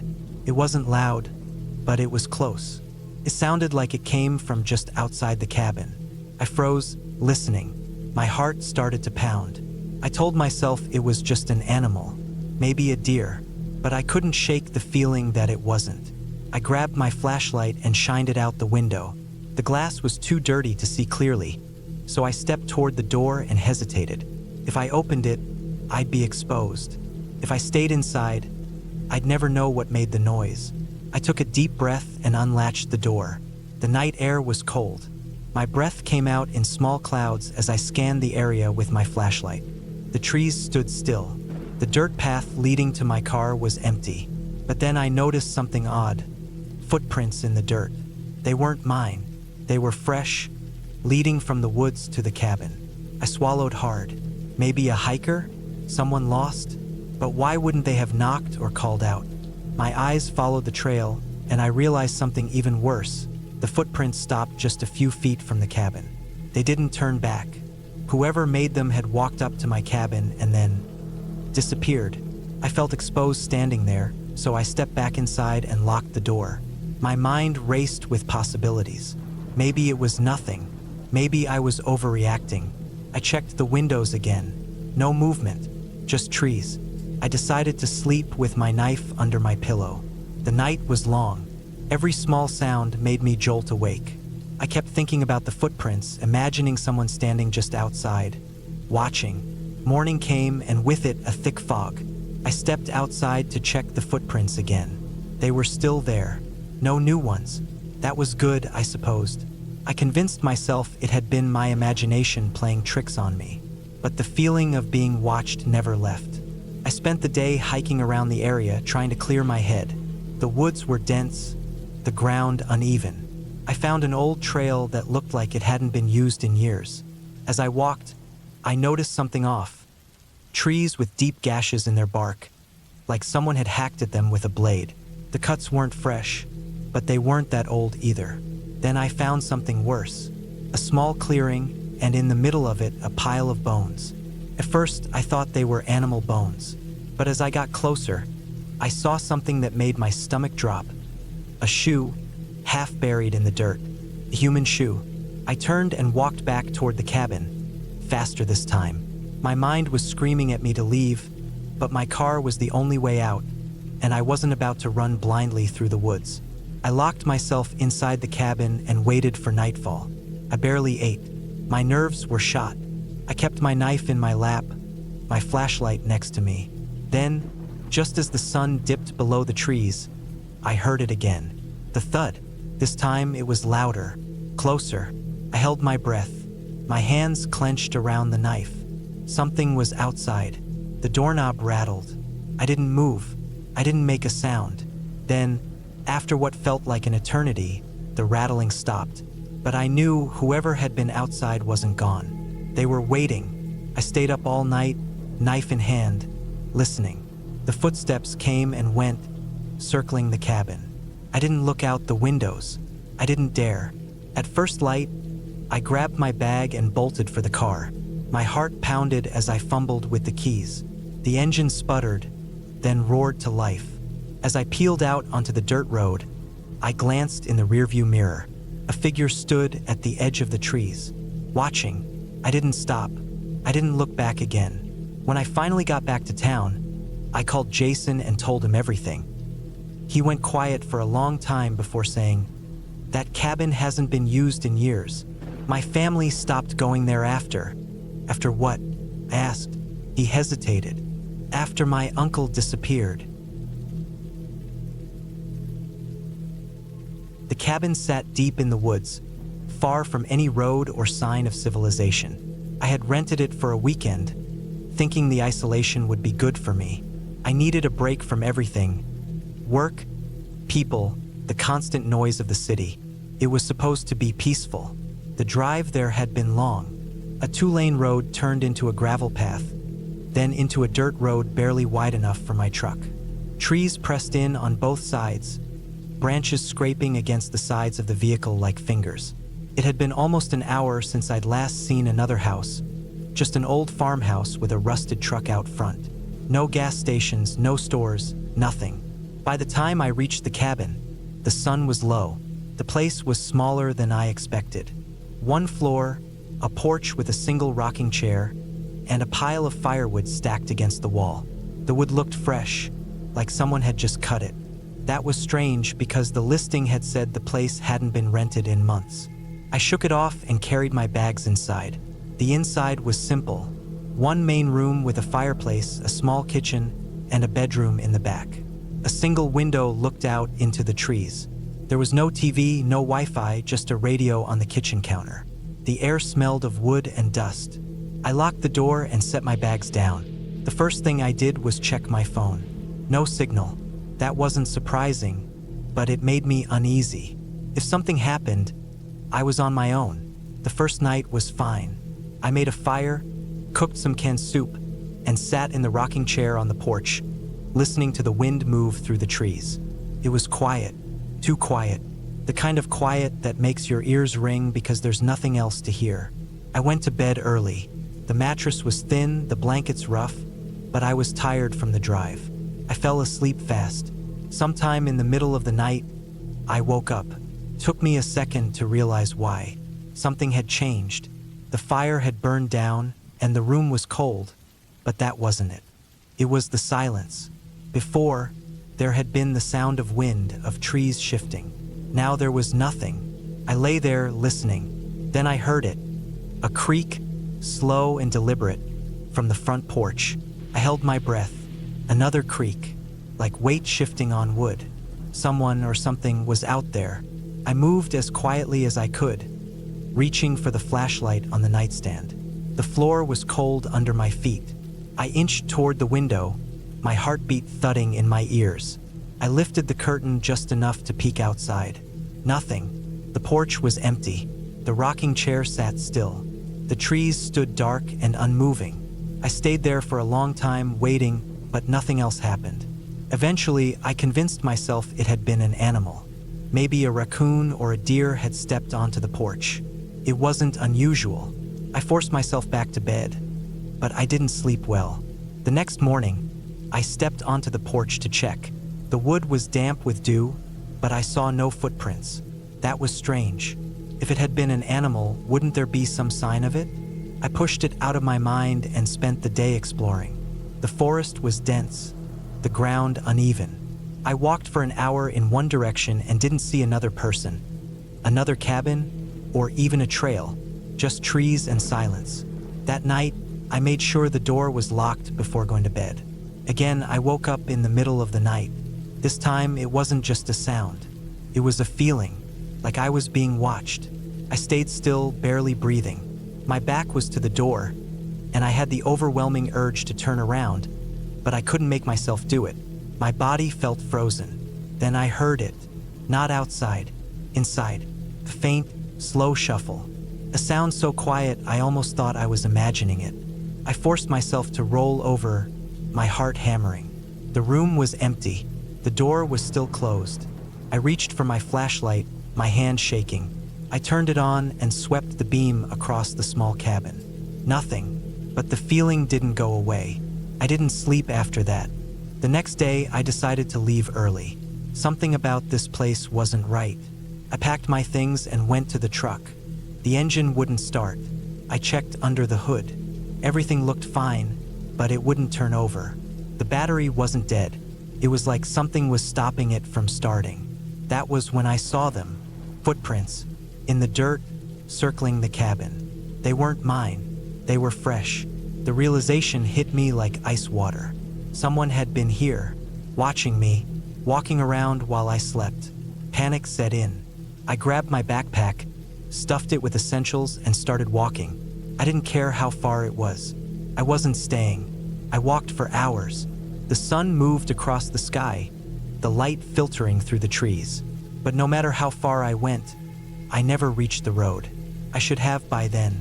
I knew the way I had driven in, but somehow I was still in the woods, the cabin nowhere in sight, yet the road never appearing. I kept walking, my legs aching, my throat dry. Then, just as the sun began to set, I saw it, the cabin. I had looped back. Somehow, I had walked for hours in one direction and ended up back where I started. I stood there, staring, my mind racing. Then I saw movement. The door was open, just a crack. Someone was inside. I ran. I didn't care where, I just ran. Deeper into the woods, away from that place. Away from whatever was in there. I don't remember how long I ran. By the time I stopped, the sky was completely dark. I collapsed against a tree, gasping for breath, my body shaking with exhaustion. Then I saw the light, a flashlight beam moving through the trees. Not mine. Getting closer. I didn't move. I barely breathed. I watched as the light bobbed, scanning the forest, searching. It passed by me, just a few feet away. Then it stopped and turned toward me. That was when I ran again, and I didn't stop until I found the road. I used to think the woods were peaceful. I used to think silence meant safety. But after what happened in that cabin, I know better.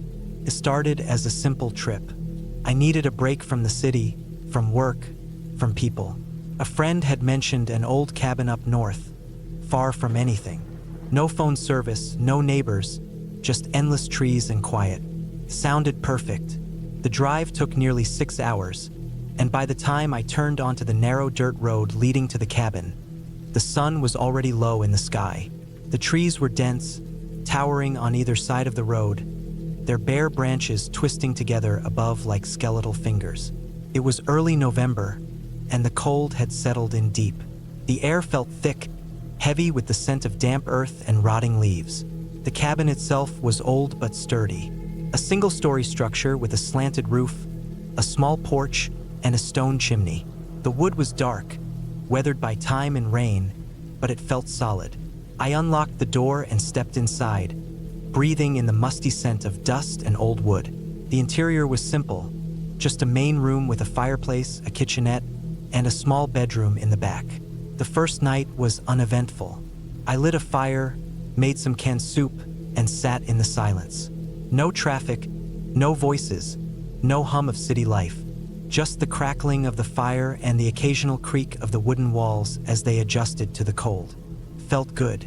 I slept well that night, wrapped in thick blankets as the wind howled outside. The second day, I explored a bit. There was a small stream a few hundred feet behind the cabin, its surface partially frozen over. The trees stretched endlessly in every direction. I walked for a while, breathing in the crisp air, enjoying the solitude. It wasn't until I headed back that I noticed something strange. The door to the cabin was open. I was sure I had shut it when I left. Positive. My stomach tightened as I stepped inside, scanning the room. Nothing looked disturbed. The fire had died down to embers. My backpack was still by the couch, my food untouched. Maybe the wind? Maybe I hadn't latched it properly? I told myself it was nothing and locked the door behind me. That night, I heard something outside. It was faint at first, just the crunch of leaves, the snap of a twig. An animal, I thought. A deer, maybe. But then I heard breathing. Deep, slow, right outside the window. I didn't move. I barely breathed. My mind raced, trying to explain it away. A bear? No, bears don't just stand outside windows. I sat there for what felt like an hour, heart pounding, listening. Then finally the sound faded. Footsteps retreating into the woods. I barely slept that night. The next morning, I checked around the cabin. There were tracks in the dirt, leading from the trees to my window. Human tracks. I wasn't alone out here. I wanted to leave, but something in me hesitated. Maybe it was just some hunter passing through. Maybe I was overreacting. That evening, I double-checked the locks. I stacked some firewood by the door, grabbed the old hunting knife I'd found in a drawer, and kept it beside me as I sat by the fire. The night was long. Every sound made me jump. The wind against the walls, the occasional creak of the old wood. And then, around midnight, the sound returned. Footsteps. Slow. Deliberate. I held my breath. The footsteps stopped outside the door. Silence. Then the doorknob rattled. I gripped the knife so hard my knuckles ached. The rattling continued, slow and testing, then stopped. Whoever was out there didn't leave right away. I could hear them standing on the porch, breathing. I don't know how long I sat there, frozen, waiting. Eventually, the footsteps moved away, back into the woods. I didn't sleep. By morning, I had made my decision. I was leaving. Whatever this was, I wasn't going to wait around and find out. I packed up my things in minutes, grabbed my keys, and opened the door. Something was written on the porch, carved into the wood with a knife. See you soon. I ran to my truck, started the engine, and tore down that dirt road without looking back. I didn't stop until I was hours away, pulling into a gas station, shaking so badly I could barely hold my coffee. I never told anyone what happened. I never went back. But sometimes, when I'm alone at night, I swear I hear footsteps outside my window.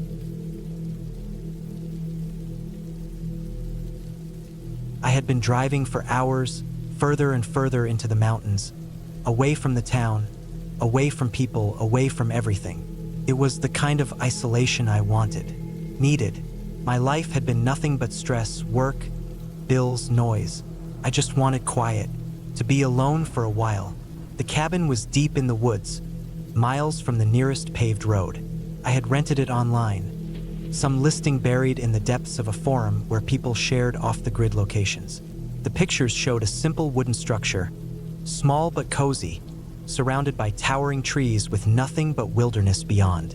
It was perfect. When I finally arrived, the place was exactly as advertised.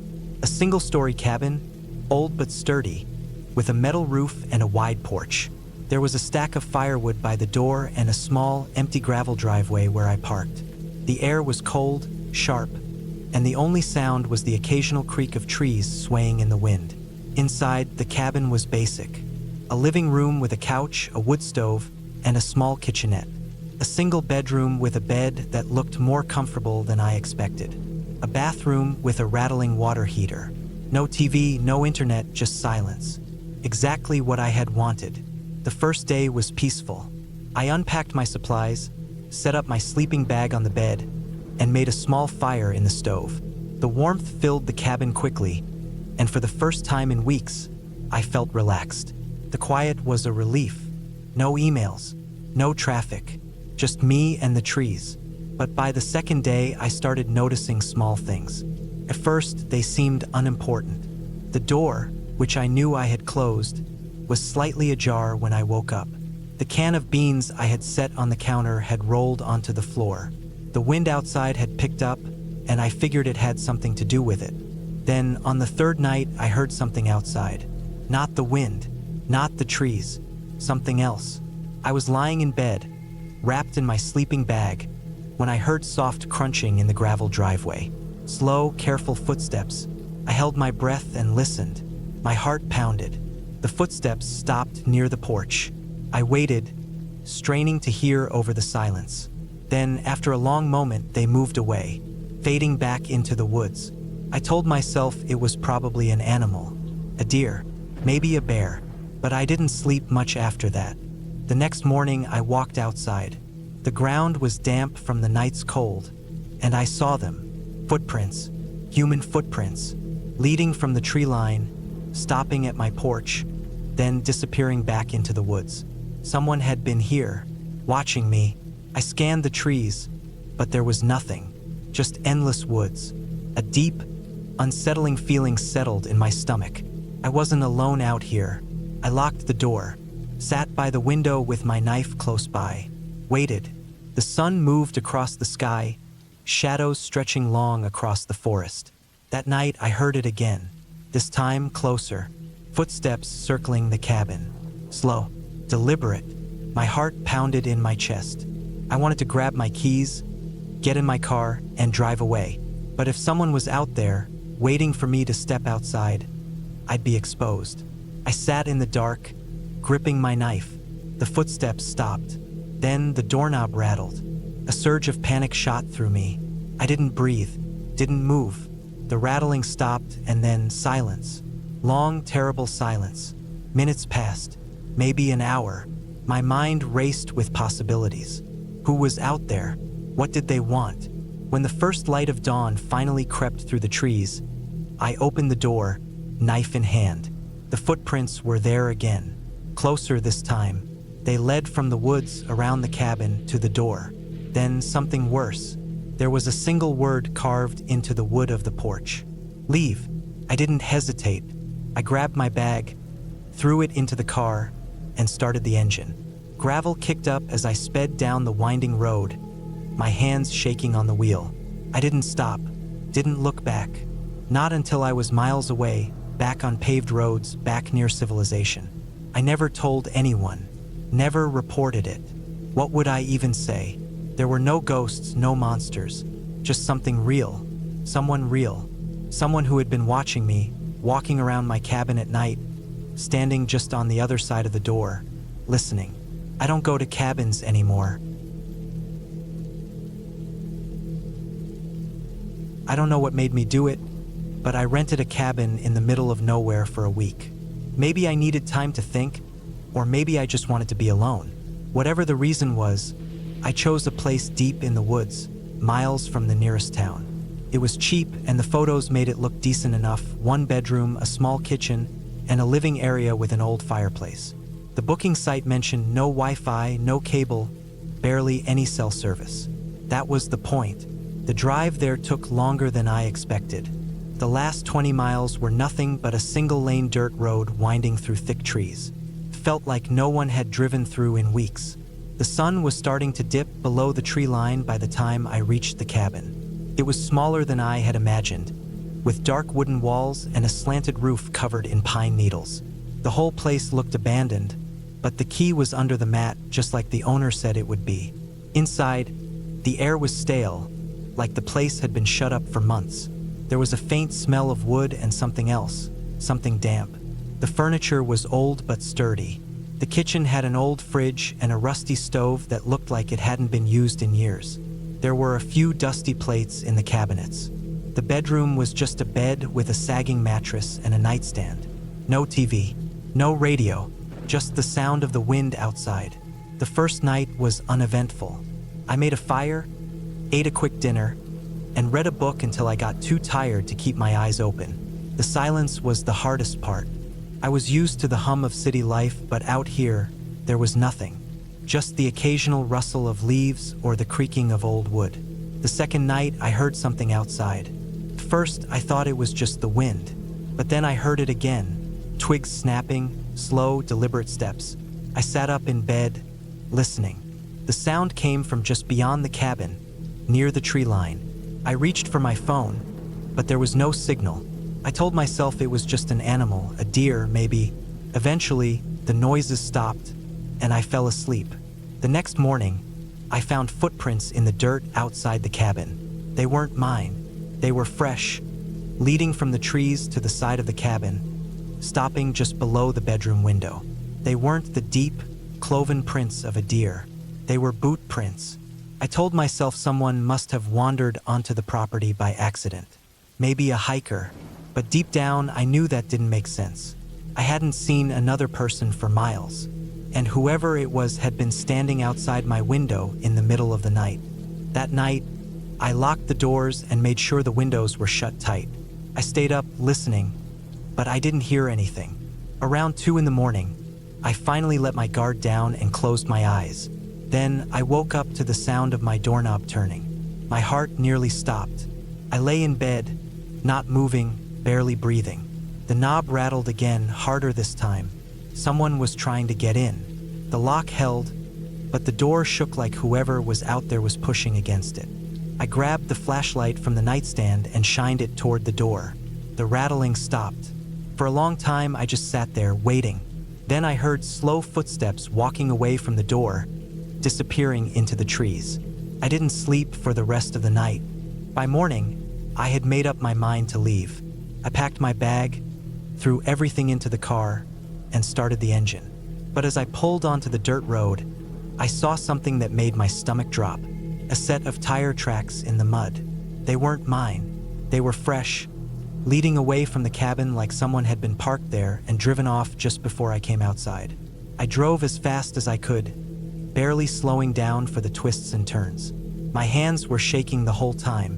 When I finally reached the main road, I pulled over, trying to catch my breath. My phone buzzed with a new notification. It was from the owner of the cabin. The message was short. "Everything okay?" My neighbor said he saw someone else up there last night. I never replied. I never went back. And I never found out who had been watching me in the woods.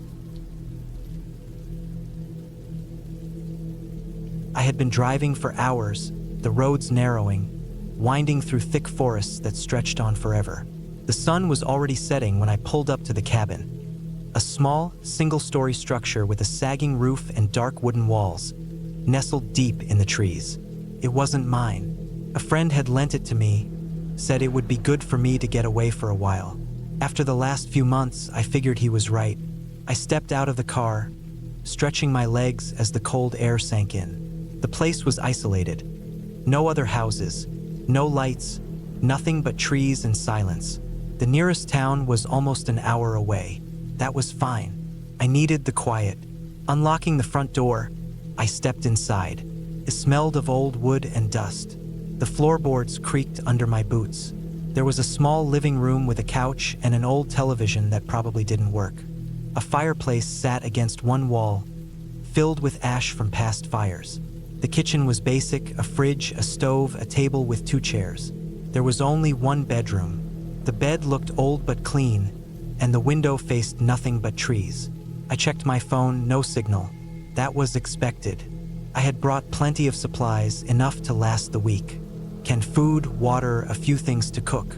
I set my bag down and turned on the old lantern I had brought, its glow flickering against the walls. The silence was heavy, not peaceful, just thick.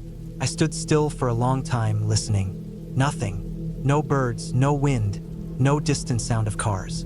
Just the sound of my own breathing. I tried to shake off the unease and set up for the night. I stacked some firewood in the fireplace and lit it. The flames crackled, casting long shadows over the walls.